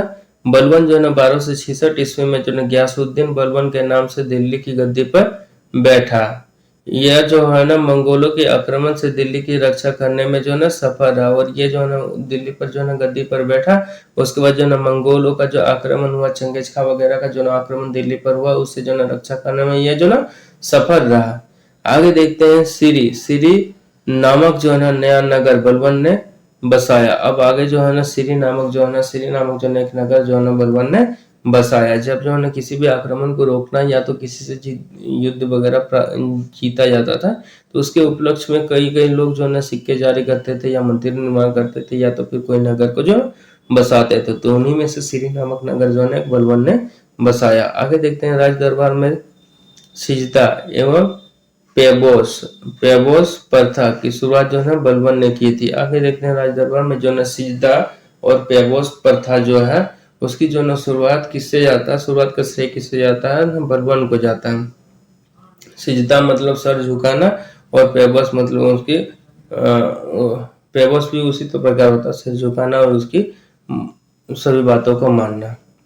बलबन ने जो है फारसी रीति रिवाज पर आधारित नवरोज फारसी साल का पहला दिन उत्सव को प्रारंभ किया। बलबन ही जो थे जिन्होंने फारसी रीति रिवाज के साथ जो है ना नवरोज यानी फारसी साल का पहला दिन, फारसी साल का जो कैलेंडर से जो पहला दिन शुरू होता है उसको जो है ना उत्सव के रूप में मनाने का जो है ना प्रारंभ करवाया। अपने जो है गतिविधियों के प्रति बलबन ने जो है कठोर लोह एवं रक्त की जो है नीति का पालन किया। अपने जो है विरोधियों यानी उनके जो भी विरोधी वर्ग होते थे उनके जो है ना प्रति जो है ना बलबन ने कठोर नीति अपनाया, जिसको लौह एवं रक्त की नीति कहा गया। आगे देखते हैं नसीरुद्दीन मोहम्मद ने बलबन को जो है ना उलुग खां की उपाधि प्रदान किया। उलुग खां की उपाधि जो है ना नसीरुद्दीन मोहम्मद ने जो है ना बलबन को उलुग खां की उपाधि प्रदान किया। ठीक है, उलुग खां के उपाधि दिया। नसीरुद्दीन मोहम्मद जो उन्हीं का दामाद था, उन्होंने जो है ना बलबन को किस नाम से पुकारा? उलुग खां नाम से। आगे देखते हैं बलबन आखेट अभियान। बलबन जो है ना आखेट अभियान के जो है ना बहाने अपनी सेना को लंबी दूरी तक जो है ना कवायद कराकर दुरुस्त रखता था। बलबन जो है ना आखेट का बहाना बना के जो है ना अपना सेना को जो है ना वो चुस्त एवं तंदुरुस्त बनाए रखने के लिए जो है ना वो काफी, जैसे जो ना अभी जो है ना पुलिस वालों को जैसे ट्रेनिंग करवा के दौड़ाया जाता है ना, वैसे ही वो शिकार के बहाने जो है ना अपने सेना को ले जाते थे और उनका शारीरिक रूप से वो जैसे फुर्तीले एवं चुस्त बने रहे, इसके लिए जो है ना वो काफी लंबी दूरी तक जो है ना कवायद करवाता था, उनसे पैदल चलवाता था या तो दौड़ाता था शिकार के बहाने। ठीक है, आगे देखते हैं बलबन के दरबार में फारसी प्रसिद्ध कवि अमीर खुसरो एवं जो ना अमीर हसन रहते थे। अगर बलबन की बात की जाए तो आगे देखते हैं कि फारसी के प्रसिद्ध कवि जो अमीर खुसरो हुए हैं वो एवं अमीर हसन, ये दोनों जो है ना बलबन के दरबार में रहते थे। आगे देखते हैं अमीर खुसरो। ये अमीर खुसरो वही जो हिंदी साहित्य में भी इनका काफी नाम आता है। आगे देखते हैं गुलाम वंश का अंतिम शासक। गुलाम वंश जो था इनका अंतिम शासक की अगर बात की जाए तो कौन था? शमसुद्दीन कैमूर्स। शमसुद्दीन जो है ना शमसुद्दीन कैमूर्स था। आगे देखते हैं खिलजी वंश। अब खिलजी वंश के बारे में देखें तो 1290 से लेकर 1320 ईस्वी, 1290 से लेकर 1320 ईस्वी की बात करते हैं। गुलाम वंश के शासन को जो ना शासन को समाप्त कर जो ना 13 जून 1290 ईस्वी को जो ना जलालुद्दीन फिरोज खिलजी ने जो ना खिलजी वंश की स्थापना किया। खिलजी वंश की स्थापना किसने किया? जलालुद्दीन फिरोज खिलजी ने खिलजी वंश की स्थापना किया। इसने जो ना किलोखरी को अपनी राजधानी बनाया। ये खिलजी वंश ने जो ना जलालुद्दीन फिरोज खिलजी ने जो ना किलखोरी को जो ना अपना राजधानी बनाया। आगे जो देखते हैं जलालुद्दीन की हत्या जो है ना 1296 ईस्वी में उसके भतीजे व दामाद, उसी का भतीजा व दामाद, वो भतीजा भी था और उनका दामाद भी था, अलाउद्दीन जो है ना खिलजी ने जो ना कड़ा मानिकपुर जो वर्तमान प्रयाग में है, यूपी में कर दी गई। जलालुद्दीन की हत्या जो है उसी के दामाद व भतीजे जो है ना अलाउद्दीन खिलजी ने ही कर दिया। आगे देखते हैं 22 अक्टूबर 1996 ईस्वी में अलाउद्दीन दिल्ली का जो ना सुल्तान बनाया। अलाउद्दीन खिलजी जो है ना इस पे जो है एक फिल्म भी बन चुकी है, तो अलाउद्दीन खिलजी जो है ना दिल्ली का सुल्तान बन गया। अलाउद्दीन के बचपन का नाम अगर देखें तो अली व गुरसायस्प था। अलाउद्दीन खिलजी ने सेना को जो है नगद वेतन देने एवं अस्थायी सेना की जो है नींव रखी। ये जो है ना अलाउद्दीन खिलजी की बात की जाए तो ये जो है ना अपने सेना को जो है ना नगद वेतन देते थे एवं जो है ना अस्थायी सेना की नींव रखी, और ये इन सेना को जो है ना अस्थायी रूप से इन्होंने अस्थायी बना दिया। अब देखते हैं दिल्ली के शासकों में अलाउद्दीन खिलजी के पास जो है ना सबसे विशाल अस्थायी सेना था। दिल्ली के शासक जितने भी आए थे उन शासकों में सभी शासकों से तुलना की जाए तो देखते हैं कि सबसे विशाल और अस्थायी सेना किनके पास था? वो अलाउद्दीन खिलजी के पास था।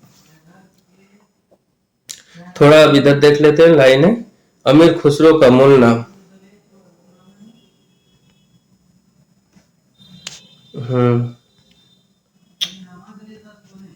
थोड़ा इधर देख लेते हैं तो पता चलता है क्या है। अमीर खुसरो का मूल नाम अगर बात की जाए तो वह मोहम्मद हसन था। उसका जो ना जन्म पटियाली पश्चिमी उत्तर प्रदेश में। अमीर खुसरो का मूल नाम मोहम्मद हसन था। उसका जो ना जन्म पटियाली पश्चिमी उत्तर प्रदेश में बदायूं के पास 1252 ईस्वी में हुआ था।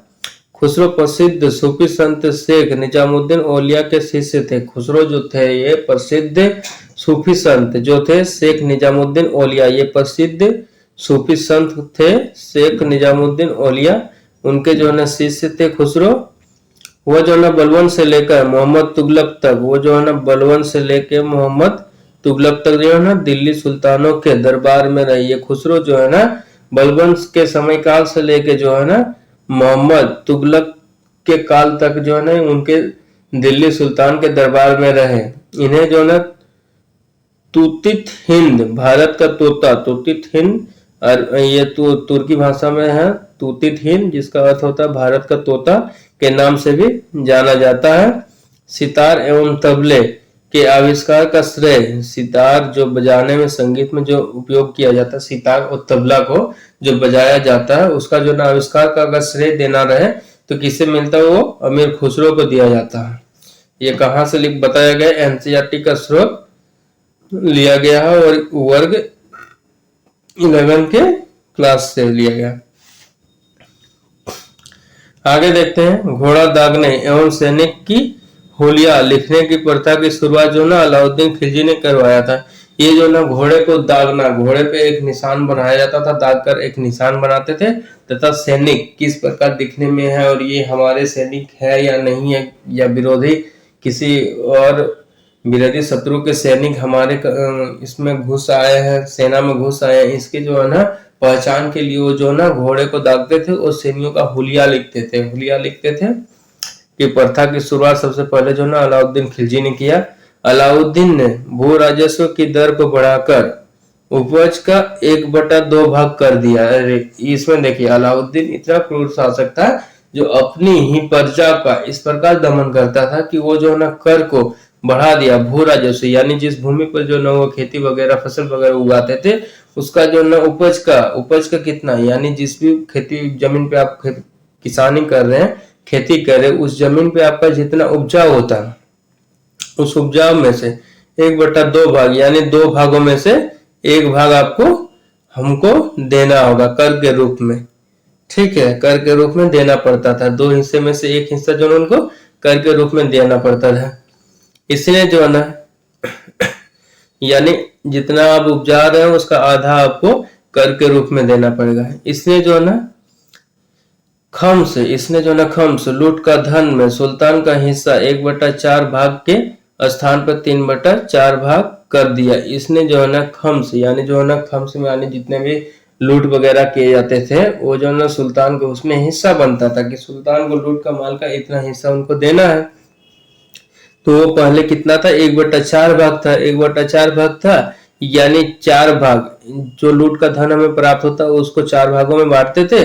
4 भाग में से 1 भाग जो है ना, यानी 4 भाग में से जो है ना 1 भाग जो है ना 4 भाग में से 1 भाग जो है ना ये राजा को देते थे और शेष जो बचते थे वो भाग 3 भाग जो है ना सैनिक अपने में रखते थे। लेकिन उसके उपरांत जो है ना इसी को अब बढ़ा के क्या कर दिया कि 4 भागों में से 3 भाग जो है ना अब राजा को देना पड़ता था और 1 भाग जो है ना पूरे सेना में वितरित होता था। इसलिए जो है ना व्यापारियों में बेईमानी रोकने के लिए, ये जो व्यापारी होते थे उसमें बेईमानी रोकने के लिए जो ना कम तोलने वाले यानी वजन में कम तोलते थे जो व्यक्ति, उनके व्यक्ति के शरीर से मांस काट लिया जाता था। वो जो ना कम तोलने वाले होते थे व्यक्ति, वो अगर किसी को भी कोई भी राशन में अगर कम तोल रहा है तो उसके शरीर से जो ना मांस काटने का आदेश दिया गया था, यानी उतना ही शरीर से उसका मांस काट लिया जाए जितना कि वो कम तोलता है। इसलिए जो ने अपने शासनकाल में मूल्य नियंत्रण प्रणाली को दृढ़ता से लागू किया। मूल्य नियंत्रण प्रणाली जो बाजार को व्यवस्था को बनाए रखने के लिए मूल्य का निर्धारण और मूल्य का नियंत्रण अति आवश्यक है, उसका जो है ना दृढ़ता से लागू किया, उसको जो ना काफी जोरों शोरों से लागू किया। दक्षिण भारत की विजय के लिए अब देखते हैं कि ये जो है ना दक्षिण भारत पर विजय करने के लिए अलाउद्दीन ने मलिक काफूर को भेजा। मलिक काफूर जो उनका सेना नायक था उसको जो है ना अलाउद्दीन खिलजी ने जो ना दक्षिण भारत तक भेजा। आगे देखते हैं जमायत खाना मस्जिद, अलाई दरवाजा, सीरी का किला व 1000 खंबा महल का निर्माण जो है ना अलाउद्दीन ने करवाया। ये सभी का निर्माण जो है ना अलाउद्दीन ने करवाया। आगे देखते हैं, बाजार नियंत्रण करने के लिए अलाउद्दीन खिलजी द्वारा बनाई जाने वाली नवीन पद कर्मानुसार है, यानी बाजार व्यवस्था को बनाए रखने के लिए उन्होंने जो ना उस बाजार में जो ना कुछ पद निर्धारित किए थे, कुछ पद बनाए थे। उनमें से क्या था? दीवान ए रियासत। दीवान ए रियासत जिसको जो ना यह व्यापारियों पर नियंत्रण रखता था। दीवान ए रियासत एक जो है ना पद होता था, उसमें जो है ना ये जो है ना व्यापारियों पर नियंत्रण रखता था। यह बाजार नियंत्रण की पूरी व्यवस्था का संचालन करता था। और बाजार में जो है ना बाजार नियंत्रण संचालन व्यवस्था कैसे बनी रह पाए बाजार में, उसका जो है ना ये संचालन करता था। कौन? दीवान ए रियासत। अब देखते हैं सहना। सहना ए मंडी। सहना ए मंडी। सहना ए मंडी प्रत्येक बाजार में बाजार का अधीक्षक होता था। प्रत्येक बाजार में इस तरह का एक जो ना अधीक्षक होता था। वरिद बाजार के अंदर घूमकर बाजार का नियंत्रण रखता था। वरिद एक बाजार में ही घूमकर सभी स्टॉल, सभी दुकानों पर जाते थे और पता लगाते थे कि ये सब्जी, ये वस्तु, ये अनाज कितने रुपए में बेच रही है, और सभी दुकानदार एक ही रेट पे बेच रहे हैं कि नहीं, और कोई क्या अनाज तोलने में या वगैरह में कुछ कमी तो नहीं कर रही है। अगर कम तोलता तो फिर उसको सख्त सजा दी जाती है और उसको जो है ना मांस उतना काट लिया जाता है उसके शरीर से। मुनिहान व गुप्तचर। गुप्त सूचना प्राप्त करता था। ये जो है ना गुप्त सूचना प्राप्त करता था और ये पता लगाता था कि कहीं मिलावट वगैरह अनाज तो नहीं आ रहा, उसकी जो ना गुप्त सूचना ये देता था। ये सभी जो ना पद जो है ना बनाए गए थे बाजार व्यवस्था का संतुलित रूप से संचालन करने के लिए। इधर देखते हैं देवी अधिकार के सिद्धांत को अलाउद्दीन ने चलाया। देवी अधिकार। देवी अधिकार मतलब कुछ अधिकार को इससे रखा गया था जो कहता था कि यह स्वयं तो हमें देवी से प्राप्त हो रही है, उसको कहा गया देवी अधिकार के सिद्धांत को अलाउद्दीन ने चलवाया। सिकंदर ए सानी की उपाधि से स्वयं को अलाउद्दीन खिलजी ने वशीभूत किया। अलाउद्दीन खिलजी ने जो ना खुद ही जो है ना सिकंदर ए सानी की उपाधि धारण कर लिया। अलाउद्दीन ने मलिक याकूब को दीवान ए रियासत नियुक्त किया गया। अलाउद्दीन जो है ना मलिक याकूब की बात की जाए तो इन्होंने जो है ना दीवान ए रियासत नियुक्त किया मलिक याकूब को। मलिक याकूब कौन था? इसका सही तो उसवाना नवीस नामक अधिकारी वस्तुओं पर परमिट जारी करता था। वस्तुओं पर ये क्या करता था? परमिट जारी करता था। आगे देखते हैं सहना ए मंडी। आगे देखते हैं सहना ए मंडी। यहाँ जो है ना खाद्यान्नों की बिक्री हेतु लाया जाता था। जहाँ पे जो है ना खाद्यान्नों की बिक्री के लिए लाया जाता था उसको क्या कहते थे? सहना ए मंडी के नाम से कहते थे। साराए ए अदल। साराए ए अदल जो है ना यहाँ वस्त्र, शक्कर, जड़ी बूटी, मेवा, दीपक, तेल, अन्य निर्मित वस्तुओं बिकने के लिए आते थे। ये जो ना सरा ए अदल जो है ना यहाँ पे जो है ये सभी वस्तुओं को जो है बेचने के लिए लाया जाता था। अलाउद्दीन खिलजी की आर्थिक नीति का व्यापक जानकारी अगर बात की जाए तो कहाँ से हमें प्राप्त होती है? जियाउद्दीन बन्नी की कृति तारीख फिरोजशाही से हमें मिलती है। तारीख फिरोजशाही से जो है ना हमें इनके बारे में जो है ना आर्थिक नीतियों के बारे में प्राप्त होती है। आर्थिक नीति यानी जो है आर्थिक नीति कर वगैरह से लेकर जुड़ा हुआ, व्यापार से जुड़ा हुआ जितने हैं उनकी जानकारी जो है ना हमको जानना रहे तो कहाँ से प्राप्त होते हैं? तारीख फिरोजशाही से हमें मिलती है।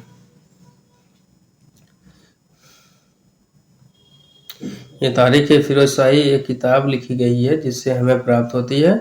खजाइनुल फतुह अमीर। खजाइनुल फतुह अमीर जिसको हम लोग खुसरो या रिहला इबन कहते हैं, इबन बतूता एवं जो है ना फुतुहस लातीन इसामी की कृति है। मूल्य नियंत्रण का सफल बनाने में, मूल्य नियंत्रण को जो है ना सफल बनाने में जो है ना मोहतसिब यानी सेंसर एवं नजीर नापतोल अधिकारी। नजीर किसको कहते थे? नापतोल अधिकारी को नजीर कहते थे कि महत्वपूर्ण भूमिका। अगर मूल्य नियंत्रण को जो ना अगर मूल्य नियंत्रण बाजार में जो मूल्य नियंत्रण को जो स्थापित किया गया, उस सफल स्थापित किया गया, उसका जो मुख्य श्रेय अगर दिया जाए तो इनको मुहतसिब एवं जो है ना नजीर को महत्वपूर्ण भूमिका दी गई है कि इनके बगैर जो है ना ये जो है ना संभवतः नहीं हो पाता। आगे देखते हैं राजस्व सुधारों। राजस्व सुधारों के अंतर्गत अलाउद्दीन ने सर्वप्रथम मलिक इनाम एवं वक्फ के अंतर्गत दी गई भूमि को वापस लेकर उसे जो है ना खालसा भूमि में बदल दिया। यानी राजस्व सुधार में करने के लिए जो है इन्होंने अलाउद्दीन ने सर्वप्रथम मिल्क इनाम एवं वक्फ के अंतर्गत अंतर्गत भूमि को वापस लेकर उसे खालसा भूमि कर दिया। यानी उस भूमि को अब वो लोगों से वापस ले लिया, उसको खालसा भूमि बना दिया, खालसा भूमि बना दिया। अलाउद्दीन खिलजी के द्वारा लगाए जाने वाले दो नवीन कर। अब अलाउद्दीन खिलजी के द्वारा जो नए कर लगाए गए वो कौन था? चराई कर। अब खालसा भूमि जो ले लिया गया उसको जो है ना दो भागों में बांट दिया, किसमें? चराई कर में और जो है ना गड़ी कर। अब ये जो है ना अलाउद्दीन खिलजी इतना क्रूर शासक था, हर एक चीज के लिए जो है ना वो लोगों से जो है ना कर की अदायगी किया करता था। उसमें से क्या था? चराई कर। अगर आप पशु रख रहे हैं, पशु को चराने के लिए जो स्थल की आवश्यकता होती थी, उस स्थल में जिस स्थल में आप ले जाकर चरा रहे हैं तो उस स्थल के लिए भी आपको टैक्स देने पड़ते थे, टैक्स देने पड़ते थे। तो चराई कर में कौन कौन आता है? दुधारू पशु लगाया जाता था। इसमें जितने दुधारू पशु यानी दूध देने वाले या दूध पीने वाले, नवीन जो न कर थे वो चराई कर से जो दुधारू पशु पर लगाया जाता था। जितने दूध देने वाले पशु या दूध पीने वाले पशु होते थे उन पे जो है ये कर जो है लगाया जाता था। जैसे गाय, बकरी, भेड़, इस सब पे जो है ना ये लगाए जाते थे। अब गड़ी, दूसरा देखते हैं गड़ी कर। ये जो ना घरों एवं झोपड़ी पर लगाया जाता था। ये जो है ना घर और झोपड़ी बना के जितने लोग रहते थे उन पर ये कर जो है ना लगाया जाता था, जिसको हम लोग क्या कहते हैं? गड़ी कर कहते हैं, गड़ी कर के नाम से जानते हैं। गढ़ीकर घरों के लिए लगाए जाते थे। आगे देखते हैं अलाउद्दीन खिलजी के शासन काल में जो है ना 1297 से लेकर 1300 जो है 6 ईस्वी तक जो है मंगोलों के जो है 6 आक्रमण हुए। अगर इनमें मंगोलों के आक्रमण की बात की जाए तो इनके शासन काल में जो है ना 1297 से लेकर जो है ना 1306 ईस्वी तक के मात्र इन्हीं जो है ना 9 वर्षों के काल में जो है ना देखते हैं 6 आक्रमण मंगोलों के द्वारा हुए। प्रथम आक्रमण जो है 1297 ईस्वी में जो है ना कादर खा के नेतृत्व में हुआ। दूसरा आक्रमण जो है ना 1298 ईस्वी में सल्दी के नेतृत्व में। तीसरा आक्रमण जो है ना 1299 ईस्वी में कुतलुक ख्वाजा के नेतृत्व में। चौथा आक्रमण की बात की जाए तो 1303 ईस्वी में तारगी के नेतृत्व में। पांचवा आक्रमण की बात की जाए तो 1305 ईस्वी में अली बैग के नेतृत्व में, तारकाक के नेतृत्व में। छठा आक्रमण की बात की जाए तो 1306 ईस्वी में कबक एवं जो है ना इकबाल मंद के नेतृत्व में। आगे देखते हैं अलाउद्दीन खिलजी की मृत्यु। अलाउद्दीन खिलजी की मृत्यु की बात की जाए तो 5 जनवरी 1316 ईस्वी को हो गई। कुतुबुद्दीन मुबारक खिलजी 1316 ईस्वी को जो ना दिल्ली का सिंहासन पर बैठा। ये जो ना कुतुबुद्दीन जो है ना मुबारक खिलजी 1316 ईस्वी में दिल्ली के सिंहासन पर बैठा। इसे जो है नग्न स्त्री यानी जो है बिना कपड़ों वाली स्त्री और पुरुष की संगत पसंद थी, पुरुष की संगत पसंद थी। मुबारक खिलजी कभी कभी राज दरबार में स्त्रियों का वस्त्र पहनकर आ जाता था। देखिए इस प्रकार के जो न शासक थे, इसको कैसे कह सकते हैं कि ये शासक है, प्रजा का भला के लिए काम करेगा, जबकि ये खुद जो है ना मुबारक खिलजी जो है कभी कभी राज दरबार में स्त्रियों का वस्त्र पहनकर आ जाता था। बन्नी के अनुसार मुबारक कभी कभी नग्न होकर दरबारियों के बीच दौड़ा करता था। कभी कभी तो ऐसा भी होता था कि स्त्रियों को वस्त्र पहन कर आते थे और कभी कभी जो है बिना वस्त्र के भी ये आ जाते थे और दरबारियों के बीच जो है ये दौड़ने लगते थे। मुबारक खां ने खलीफा की उपाधि धारण किया। यही मुबारक खां ने जो है आगे चल के जो है खलीफा की जो है उपाधि धारण किया। मुबारक के वजीर खुसरो खान ने 15 अप्रैल 1320 ईस्वी को इनकी हत्या कर दी। अब देखिए इनके जो ना वजीर थे, वजीर मुबारक खुसरो खान जो वजीर थे वो जो है 15 अप्रैल 1320 ईस्वी को जो है इन्हीं वो जानते थे कि ये जो है ना इस सिंहासन के लिए अयोग्य शासक है, इसलिए जो है 15 अप्रैल 1320 ईस्वी को जो है उनकी हत्या कर दी गई और जो है स्वयं को दिल्ली का सिंहासन पर बैठा लिया। अब देखते हैं खुसरो खान ने पैगंबर के सेनापति की उपाधि धारण की। इन्होंने जो है अब जो है पैगंबर मौलूद थे उनके जो है सेनापति की उपाधि धारण की है। पैगंबर के सेनापति की उपाधि धारण किया। आगे देखते हैं तुगलक जो है ना तुगलक वंश। अब देखते हैं तुगलक वंश 1320 से लेकर 1398 ईस्वी लगभग जो है ना कितना वर्षों का यह काल दिखेगा हमें। 68 वर्षों का ये काल देखते हैं। 5 सितंबर 1320 ईस्वी को खुसरो खां को जो पराजित करके गाजी जो है ना मालिक या जो है ना तुगलक गाजी तुगलक गाजी या गयासुद्दीन तुगलक के जो है नाम से 8 सितंबर 1320 ईस्वी को दिल्ली के सिंहासन पर बैठा। आगे देखते हैं गयासुद्दीन ने जो है ना अलाउद्दीन का समय जो था में लिए गए अमीरों की भूमि को जो है ना लौटा दिया। ये जो है ना अमीरों की भूमि जो ले लिया था गयासुद्दीन तुगलक ने, गयासुद्दीन ने अलाउद्दीन के समय में लिए गए अलाउद्दीन के समय में जो है लिए गए अमीरों की जो है भूमि थे वो किसने गयासुद्दीन ने जो है लौटा दिया। इसने जो है सिंचाई के लिए गयासुद्दीन ने जो है सिंचाई के लिए कुएं एवं जो है नहरों का निर्माण करवाया। संभवतः नहरों का निर्माण करने वाला गयासुद्दीन प्रथम शासक था। माना जाता है कि अभी तक जितने काल रहे इनमें से गयासुद्दीन वो जो है पहला शासक रहा है जिसने जो है ना किसानों के कृषि के सिंचाई के लिए जो है ना कुओं और जो है ना कुएं एवं नहरों का जो है ना निर्माण करवाया। संभवतः नहरों का निर्माण करवाने वाला यह प्रथम शासक भी बन बैठा। गयासुद्दीन तुगलक ने जो है दिल्ली के समीप स्थित दिल्ली के जो है समीप थे वो स्थित पहाड़ियों पर जो है तुगलकाबाद नामक एक जो है नया नगर स्थापित किया। इन्होंने जो है तुगलकाबाद नामक जो है एक नया जो है नगर बनाया और रोमन शैली से निर्मित इस नगर में जो है ना दुर्ग का निर्माण भी करवाया। यानी रोमन शैली से ये जो है इस नगर का जो स्थापना किया। इसमें जो है रोमन शैली की जो है प्रतिभा को उरेका और उसको जो है ना दुर्ग का निर्माण भी किया। यानी इसमें जो है बड़े बड़े जो है गुंबद नुमा जो है बड़े बड़े जो है दुर्गों का भी निर्माण किया जहाँ से जो है सेना जो है पहरा दे सकता था। दुर्ग का निर्माण हुआ। इस दुर्ग को जो है 56 कोट के नाम से भी जाना जाता है। इसी दुर्ग को जो है 56 कोट के नाम से भी हम लोग जानते हैं। आगे देखते हैं गयासुद्दीन तुगलक की मृत्यु की बात की जाए तो 1325 ईस्वी में बंगाल के अभियान से लौटते समय जो है जूना खां द्वारा जो निर्मित लकड़ी के महल में दबकर हो गई। ये इनका जब मृत्यु हुआ ये जो है बंगाल अभियान से जो है लौट रहे थे वापस जो है अपने राज्य में लौट रहे थे, दिल्ली में लौट रहे थे, तब जो है इनका जो है ना लकड़ी के महल में एक राजा के जो है ना राजा जो उस समय का जो जूना खां राजा था उनके जो है महल में जो है ना निर्मित लकड़ी के महल में दबकर हो गई। और एक राजा की अगर मृत्यु जो है लकड़ी के महल में दबकर हो रही तो जाना जा सकता कि ये जो है ना साजिश के तहत इनकी मृत्यु को कराया गया है। तो उनकी जो है ना मृत्यु हो गई। गयासुद्दीन के बाद जो है ना उलुग खां या जूना खां जो है मोहम्मद बिन तुगलक के नाम से 1325 ईस्वी में दिल्ली के सिंहासन पर बैठा। गयासुद्दीन के बाद जो है ना उलुग जो है ना खां या जूना खां जिस दोनों नाम इन्हीं का है, उलुग खां या जूना खां जो भी कहे, मोहम्मद बिन तुगलक के नाम से जो है ना ये जो है ना मोहम्मद बिन तुगलक के नाम से जो है ना 1325 में दिल्ली के सिंहासन पर बैठ गया।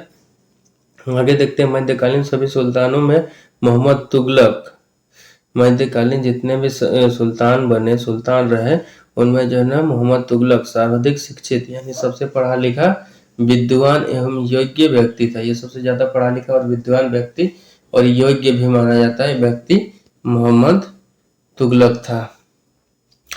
बिन तुगलक था। ठीक है, आगे देखते हैं मोहम्मद बिन तुगलक को जो ना अपनी सनक भरी योजनाओं, ये जो है जो भी योजनाएं भरी आती थी ये सनक भरी योजनाओं एवं क्रूर कृत्य एवं जो ना दूसरे के सुख दुख के प्रति उपेक्षा का भाव रखने के कारण जो स्वप्नशील, पागल और रक्त प्यासु कहा गया। यानी मोहम्मद बिन तुगलक अपनी ऐसी ऐसी जो निर्णय लेते थे, ऐसी ऐसी योजनाएं बनाते, उन योजनाओं के कारण जो सनक भरी योजनाओं के कारण अचानक से कोई भी आया उसके प्रति सोच आया, उसके प्रति तुरंत वो कोई ना कोई योजना बनाने लगे।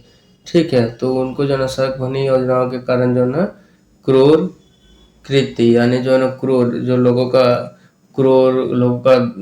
प्रति जो है ना धैर्य नहीं रखता, लोगों के प्रति सम्मान नहीं रखने वाले, लोगों के प्रति जो है ना सहानुभूति न रखने वालों को क्रूर कहा गया। क्रूर कृत्य, और कृत्य भी यानी काम भी उनका क्रूरता वाला ही काम होता था।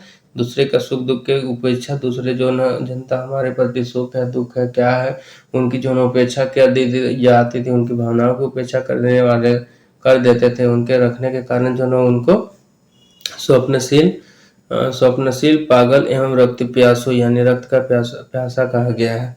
आगे देखते हैं मोहम्मद बिन तुगलक ने कृषि के विकास के लिए, मोहम्मद बिन तुगलक जो है जानता था कि उस समय रेवेन्यू का जो है ना एक बहुत बड़ा पार्ट क्या है, हमारा कृषि है। तो उसके लिए जो है ना अमीर ए कोही नामक एक नवीन विभाग की स्थापना की। इन्होंने जो है सिंचाई विभाग की एक अलग से सिंचाई विभाग बनाया, जिसको जो अमीर ए कोही के नाम से जाना जाता था, की स्थापना की। मोहम्मद बिन तुगलक ने अपनी राजधानी दिल्ली से देवगिरी में स्थानांतरित कर लिया। इनके द्वारा जो है कुछ कुछ अपनाई गई योजनाएं जो काफी काफी मतलब गलत साबित हुई, जिनमें से एक रहा कि दिल्ली से जो है ना राजधानी को शिफ्ट करना, कहाँ, देवगिरी में शिफ्ट कर लेना, जिसका नाम जो है उन्होंने दौलताबाद रखा। मोहम्मद बिन तुगलक अपने प्रत्येक प्रत्येक मलिक के सम्मान में 2 पोशाक दिया करता था। मोहम्मद बिन जो है तुगलक जो है अपने प्रत्येक मलिक के सम्मान में 2 पोशाक देता था, एक जोड़े में दूसरा एक नहीं सॉरी 2 पोशाक जो है ना मोहम्मद बिन तुगलक जो है अपने प्रत्येक मलिक के सम्मान में पोशाक दिया करता था। अपने जनता को जो है 2 पोशाक दिया जा करता था। वो कब कब देता था, एक देता था और एक गर्मी में देता था। कहा जाता है कि डाक प्रबंधकों के द्वारा जो है ना मोहम्मद बिन तुगलक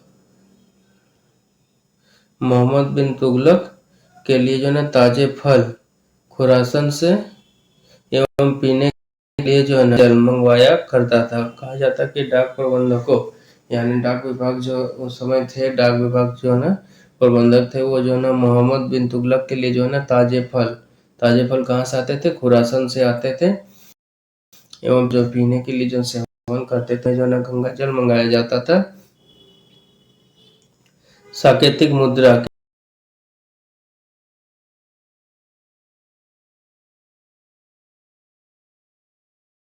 सांकेतिक मुद्रा आगे देखते हैं। तो सांकेतिक मुद्रा के अंतर्गत जो है ना मोहम्मद बिन तुगलक जो है ना कांसा, जिसको जो है ना फरिश्ता के अनुसार माना गया है, तांबा एवं बर्नी के अनुसार माना गया, धातु के सिक्का चलवाए, जिनका जो है ना मूल्य चांदी के रुपए, जिनका मूल्य क्या होता था, चांदी के रुपए जो है टंका के बराबर होता है, चांदी के मूल्य टंका के बराबर होता था। एडवर्ड थॉमस ने जो ना मोहम्मद बिन तुगलक को जो ना प्रिंस ऑफ जो ना मनी ऑर्स की संज्ञा दिया गया है। किसने दिया? एडवर्ड थॉमस ने जो है ना मोहम्मद बिन तुगलक को जो ना प्रिंस ऑफ जो है ना मनी ऑर्स की संज्ञा दी गई है। अब आगे हम लोग देखते हैं सांकेतिक नोट सांकेतिक मुद्रा का प्रयोग जो है चीन के जो है ना कुबलई खा एवं ईरान के जो है ना गजन खां नामक एक मंगोल शासक ने भी किया था। आगे देखते हैं अफ्रीकी जो है ना मोरक्को, जिसको जो वर्तमान मोरक्को, यात्री जो है ना इबन बतूता लगभग जो है 1333 ईस्वी में जो है भारत में जो है आया। सुल्तान ने जो है इसे दिल्ली का काजी नियुक्त किया। सुल्तान ने इनको क्या बनाया? इबन बतूता को जो है दिल्ली का काजी बना दिया। और 1342 ईस्वी में जो है ना सुल्तान ने इसे अपने राजदूत के रूप में चीन भेजा। सुल्तान ने इनको कहाँ भेजा? चीन भेजा, अपने राजदूत बना के। इबन बतूता की पुस्तक इनके द्वारा जो लिखी गई पुस्तक है वो है रहला। ये जो ना मोहम्मद तुगलक के समय की घटनाओं का वर्णन करता है। मोहम्मद के जो ना तुगलक के जो ना समय काल की घटनाओं का वर्णन करता है। इसने जो ना अपने पुस्तक में जो ना विदेशी व्यापारियों के आवागमन एवं डाक चौकियों की स्थापना यानी डाक व्यवस्था एवं जो है ना गुप्तचर व्यवस्था के बारे में लिखा है।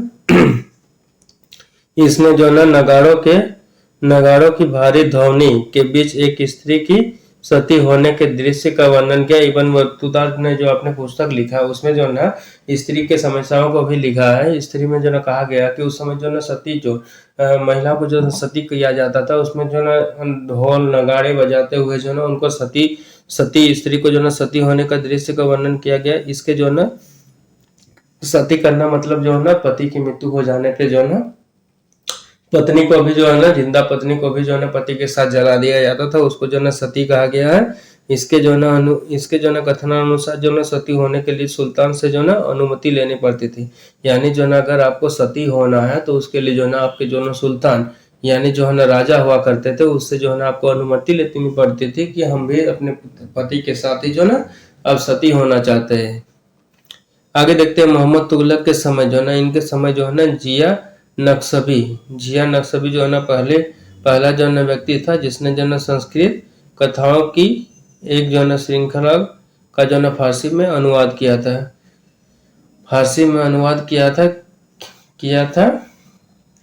ठीक है, इस पुस्तक का नाम तूतीनामा था। इस पुस्तक जिसका जो है फारसी में अनुवाद किया गया, उस पुस्तक का नाम क्या था? तूतीनामा था, जिसमें जो है एक तोता एक ऐसी जो है ना विरहिणी नायिका को कहानी सुनाता है जिसका जो है पति यात्रा पर गया हो। जिसमें जो है ना ये एक कहानी स्वरूप एक पुस्तक लिखी गई है, जिसमें एक तोता जो है ना उस एक महिला को जो है ना उसकी पति जो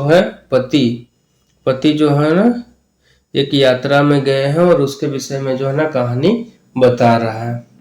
आगे देखते हैं, मोहम्मद तुगलक ने जिन प्रभु सूरी नामक जैन साधु को अपने दरबार में बुलाया, सम्मान प्रदान किया। बुलाकर जो है उनको जो है सम्मान दिया गया।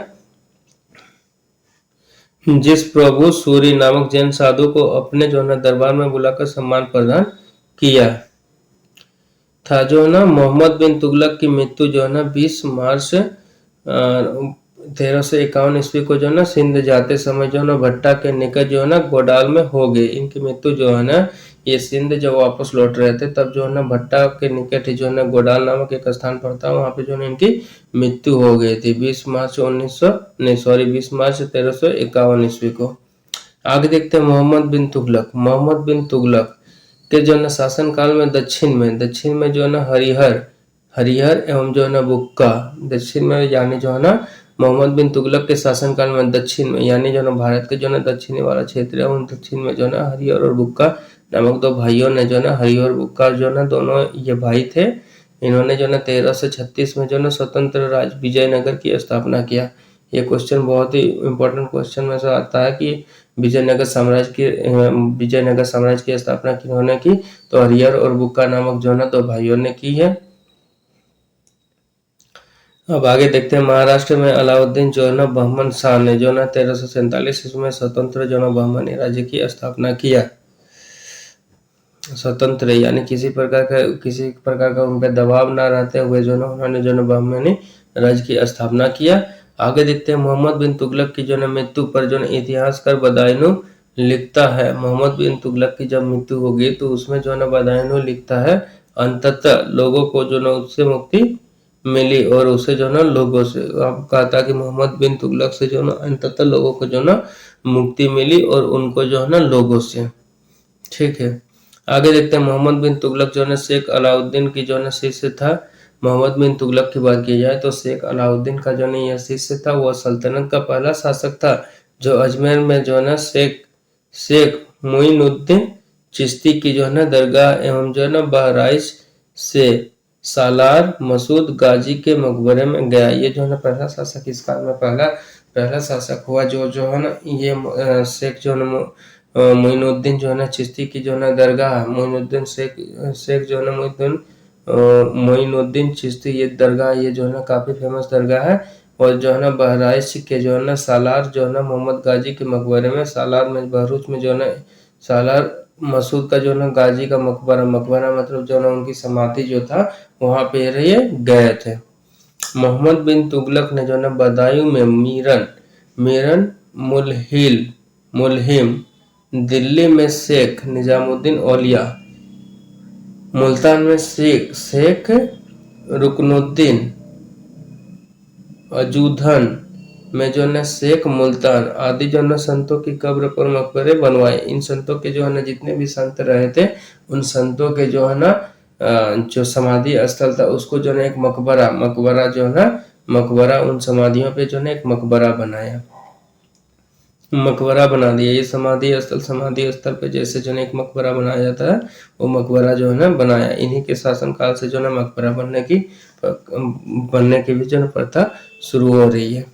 फिरोज तुगलक का राज्याभिषेक जो है ना भट्टा के नजदीक इनका जो है फिरोज तुगलक जो थे इनका जो है राज्याभिषेक यानी जो है ये राजा के सिंहासन पर बैठने के लिए जो पूजा पाठ करके जो इनका राज्याभिषेक किया गया, ये नजदीक 20 मार्च जो है 1351 ईस्वी को हुआ। और यह जो है ना पुनः फिरोज का राज्याभिषेक दिल्ली में अगस्त इतना में हुआ, यानी कि इसका राज्याभिषेक जो है ना 2 बार हुआ। एक 20 मार्च में हुआ और ये जो है ना कहाँ पे हुआ, भट्टा के नजदीक हुआ था। और दूसरा जो है ना फिरोज का राज्याभिषेक दिल्ली में अगस्त 1351 ईस्वी में हुआ। इनका 2 बार राज्याभिषेक हुआ। खलीफा द्वारा जो है इसे जो है ना कासिम अमीर उल मोमिन मोमिन की जो है ना उपाधि दिया गया। इनको जो है ना खलीफा द्वारा जो है ना खलीफा के द्वारा जो है ना कासिम अमीर उल मोमिन की उपाधि दी गई। आगे देखते हैं राजस्व व्यवस्था। राजस्व व्यवस्था के अंतर्गत फिरोज ने जो है अपने शासन काल में जो है 24 जो है ना काष्ठदायक करों को समाप्त कर जो है केवल 4 कर रहने दिया। इसने जो है ना अपने राज्य काल में जो है ना राज्य के शासन काल में जो है 24 काष्ठदायक यानी 24 जो है ऐसे कष्टदायी जो है ना कर थे जिनको जो है उन्होंने आवश्यक नहीं समझा। उन आवश्यक को जो है उन करों को जो है समाप्त कर दिया, 24 कर को समाप्त कर दिया और केवल जो है ना 4 कर रहने दिया। कौन कौन थे वो? खराज था, खराज जिसका अर्थ होता है लगान, और वो दूसरा क्या? खुम्मस जिसको होता है युद्ध में लूट का माल। इसमें जो कर लगा हुआ था वो कर को बने रहना दिया। तीसरा क्या है? जजिया। ये जजिया जो होता है कि जजिया कर यानी जो न किसी धार्मिक सभा वगैरह धार्मिक यात्रा में जो जाते हैं और उसके प्रति जो हमें जाने के लिए कर देना पड़ता है वो जजिया कर। और ये जकात को जो है ना वसूल करने का आदेश दिया गया था, और जकात जो कर होता था उसको जो है वसूल करने का आदेश दिया गया। 4 ही कर। आगे देखते हैं फिरोज तुगलक। ब्राह्मणों पर जजिया लागू करने वाला जो है ना पहला मुसलमान शासक था। ये जो है ना ब्राह्मणों पे कर लगाने वाला मुस्लिम शासक था। यानी जो नहीं ये हिंदू धर्म के जो है ना हितैषी नहीं थे, बल्कि हिंदू धर्म के जितने ब्राह्मण होते थे उनको किसी भी यात्रा वगैरह में अगर जाना होता था, खास करके अगर किसी भी मंदिर वगैरह दर्शन करने या तो मंदिर या कहीं पूजा करने के लिए जो जाना पड़ता था, और जाने के लिए जो टैक्स देना पड़ता था उसके लिए जो ना जजिया वसूला जाता था उनसे। और फिरोज तुगलक ने जो एक नया कर सिंचाई कर भी लगाया, और वो जो ना पहले जो ना सिंचाई नामक व्यवस्था जो बनाई गई थी उसके लिए जो ना अधिकारी बनाए गए थे, संगठन बनाए गए थे। उसमें जो ना अब ये जो ना सिंचाई के लिए भी क्या करते थे? कर लेते थे यानी टैक्स लेते थे। जो उपज का 1/10 भाग होता था, जो कुल उपज आपका जितना होता था उस हिस्से में से 10 हिस्से में से 9 हिस्से आप अपने पास रखिए, और उनमें से जो ना 9 हिस्से में से 1 हिस्से जो है ना आप मुझे देना पड़ेगा। यानी जो ना काफी न्यूनतम कर के रूप में ये लेते थे। फिरोज तुगलक ने 5 बड़ी नहरों का निर्माण करवाया। फिरोज तुगलक जो सिंचाई व्यवस्था को काफी सुदृढ़ बनाने के लिए 5 बड़े बड़े नहरों का जो है ना इन्होंने निर्माण करवाया। फिरोज तुगलक ने 300 नए नगरों की स्थापना की। फिरोज तुगलक उस समय इतना समृद्ध हो चुका था, धन संपदा इतना भर गया था, जिसके कारण वो जो है ना अपने धन का कर का टैक्स को जो है ना नगरों की स्थापना करने में जो है ना ये खर्च करने लगे। तो 300 नए नगर बना दिए। इसमें जो ना हिसार नगर आता है, फिरोजाबाद जो दिल्ली है, फतेहाबाद, जौनपुर, फिरोजपुर प्रमुख है। ये सभी जो है ना प्रमुख है। फिरोजाबाद ये दिल्ली में ही आता है, दिल्ली के समीप है। आगे देखते हैं इसके शासनकाल में खिजराबाद जिसको टोपरा गांव एवं मेरठ में अशोक के 2 स्तंभों का जो ना लाकर दिल्ली में स्थापित किया। देखिए पिछली क्लास में भी हम लोग पढ़ चुके थे कि अशोक के जो ना स्तंभ लेखों को जो है ना कौन कौन लाने का काम किया, तो वही जो है ना फिरोज तुगलक ने जो ना लाया था। 2 स्तंभ लाए, उसमें से जो ना खिजराबाद जो है ना टोपरा गांव एवं मेरठ में जो ना अशोक के 2 स्तंभों को लाकर दिल्ली में स्थापित किया गया। यहाँ से दोनों जो है ना अशोक स्तंभों को लाया गया, खिजराबाद से एक उठाया गया और दूसरा जो है ना मेरठ से उठाया गया और उसको जो है ना दिल्ली में स्थापित किया गया। आगे देखते हैं सुल्तान फिरोज तुगलक ने अनाथ मुस्लिम महिलाओं फिरोज शाह तुगलक ने जो ना सामाजिक कल्याण के लिए अनेक काम किए। तो इनमें से देखते हैं कि मुस्लिम महिलाओं, विधवाओं एवं लड़कियों की सहायता के लिए एक नए विभाग बनाए गए। इन सभी लोगों की जो है जरूरतों को पूरा करने, इनकी किसी प्रकार से अगर मदद की जा सकती तो मदद करने के लिए इन्होंने जो ना एक अलग से जो है ना विभाग ही बना दिया। वो विभाग क्या था? दीवाने खैरात। दीवाने खैरात जो है ना महिला एवं अशक्त मुस्लिम महिलाओं एवं विधवाओं और अशक्त लड़कियों वगैरह के लिए जो है ना बनाया गया यह विभाग था। उनकी जो है ना जरूरतों को उनकी जो है ना किसी न किसी प्रकार से मदद वो करते थे। तो दीवान खैरात की स्थापना की गई।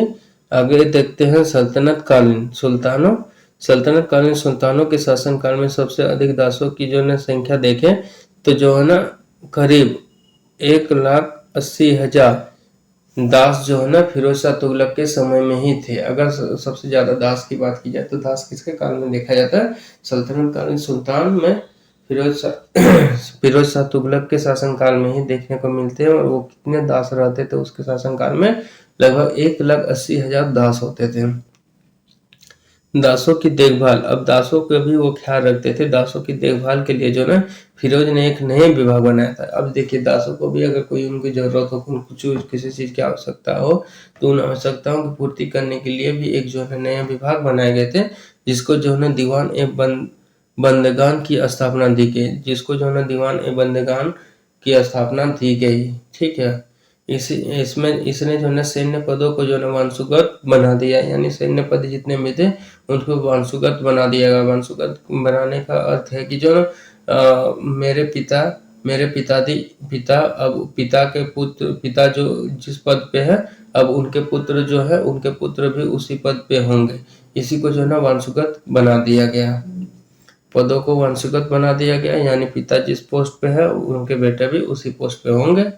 आगे देखते हैं। इसमें जो है ना इसने जो है ना अपनी आत्मकथा, इसने जो है ना फिरोज शाह तुगलक ने जो है अपनी आत्मकथा जो है ना फतूहत ए फिरोज शाही की रचना किया। इसने जो है अपनी एक आत्मकथा लिखी, जिसको जो है ना फतूहत ए फिरोज शाही के नाम से जाना गया। अगर इस बुक को अगर पढ़ेंगे तो इनकी जितनी भी आत्मकथाएं हैं उन सभी के बारे में हम लोग जान सकते हैं। जिसमें जो है ना जियाउद्दीन बर्नी एवं जो है ना शम्स जो है ना ए सिराज जो है ना अफीफ को अपना संरक्षण प्रदान किया गया। इसमें जो है इनको जो है संरक्षण प्रदान किया गया।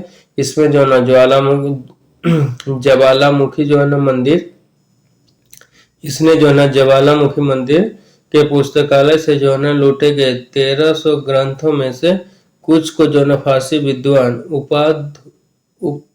उपाउद्दीन द्वारा जो ना दलायते फिरोज शाही नाम से अनुवाद करवाया। देखिए, फिर इसने जो ना एक बहुत अच्छी काम करवाया कि 1300 ग्रंथों में से जो है ना 1300 ग्रंथ जो थे पुस्तकालय में, उनमें से जो है ना कुछ को जो है ना फारसी विद्वानों के द्वारा जो है ना वो दलायते फिरोज शाही नाम से जो है ना अनुवाद करवाया। उनको जो है ना पढ़ने के लिए, उस ग्रंथ में क्या बातें लिखी गई उसको जानने के लिए जो है ना उन्होंने फारसी भाषा में जो है इन ग्रंथों का जो है ना वो जो है ना अनुवाद करवाए।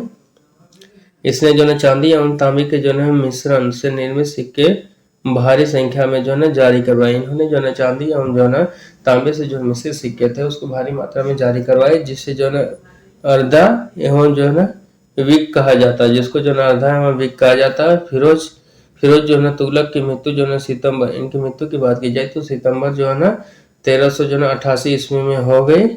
अब फिरोज काल में जो है निर्मित खान ए जो है ना जहां तेलंगानी के मकबरा की जो है तुलना जेरूसलम से निर्मित जो है अमर के जो है मस्जिद से जो है की जाती है। इनकी जो है मकबरा जो बनाया गया, मकबरा यानी जो है मृत्यु के जो है अवशेष पे जो है बनाया जाता है मकबरा, उसको जो है तुलना जो है जेरूसलम में निर्मित अमर मस्जिद से जो है की जाती है। माना जाता है कि इनका जो मकबरा बना गया वो अमर जो है जेरूसलम में निर्मित जो है अमर के जो है मस्जिद से की गई है, उसी के जो है बेस पे जो है इसका मकबरा को बनाया गया है।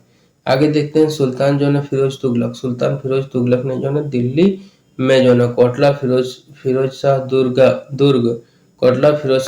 का जो है निर्माण करवाया। सुल्तान फिरोज तुगलक ने जो है दिल्ली में कोटला फिरोज शाह दुर्ग का जो है निर्माण करवाया।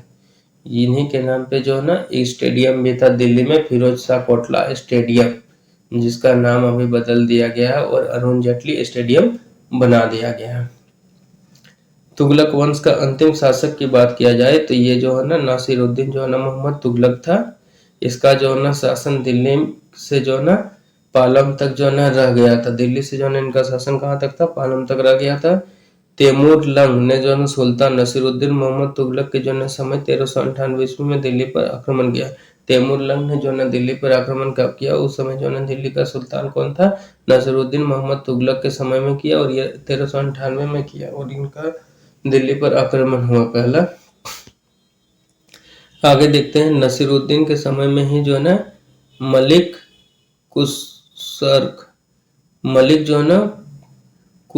जो है ना पूर्वाधिपति की उपाधि जो है ना धारण कर जो है ना हिजड़ा मलिक सवर ने जौनपुर में एक स्वतंत्र राज्य की स्थापना की। अब देखिए नसीरुद्दीन के समय में ही जो है ना मलिक कुसर्क जो है ना पूर्वाधिपति, ये पूरी तरह से अधिपत्य थे कि जो ना उपाधि धारण कर और जो ना हिजड़ा मलिक सरवर ने जौनपुर में एक स्वतंत्र राज्य की स्थापना की। अब देखते हैं कि जौनपुर में एक जो है हिजड़ा के द्वारा जो है एक स्वतंत्र जो है राज्य जौनपुर की स्थापना किया गया।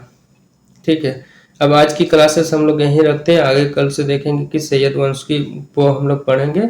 तो सैयद वंश को आगे की क्लासेस में हम लोग कंटिन्यू करेंगे, जो है कि 1414 से लेके जो है ना 1451 ईस्वी तक का पढ़ेंगे।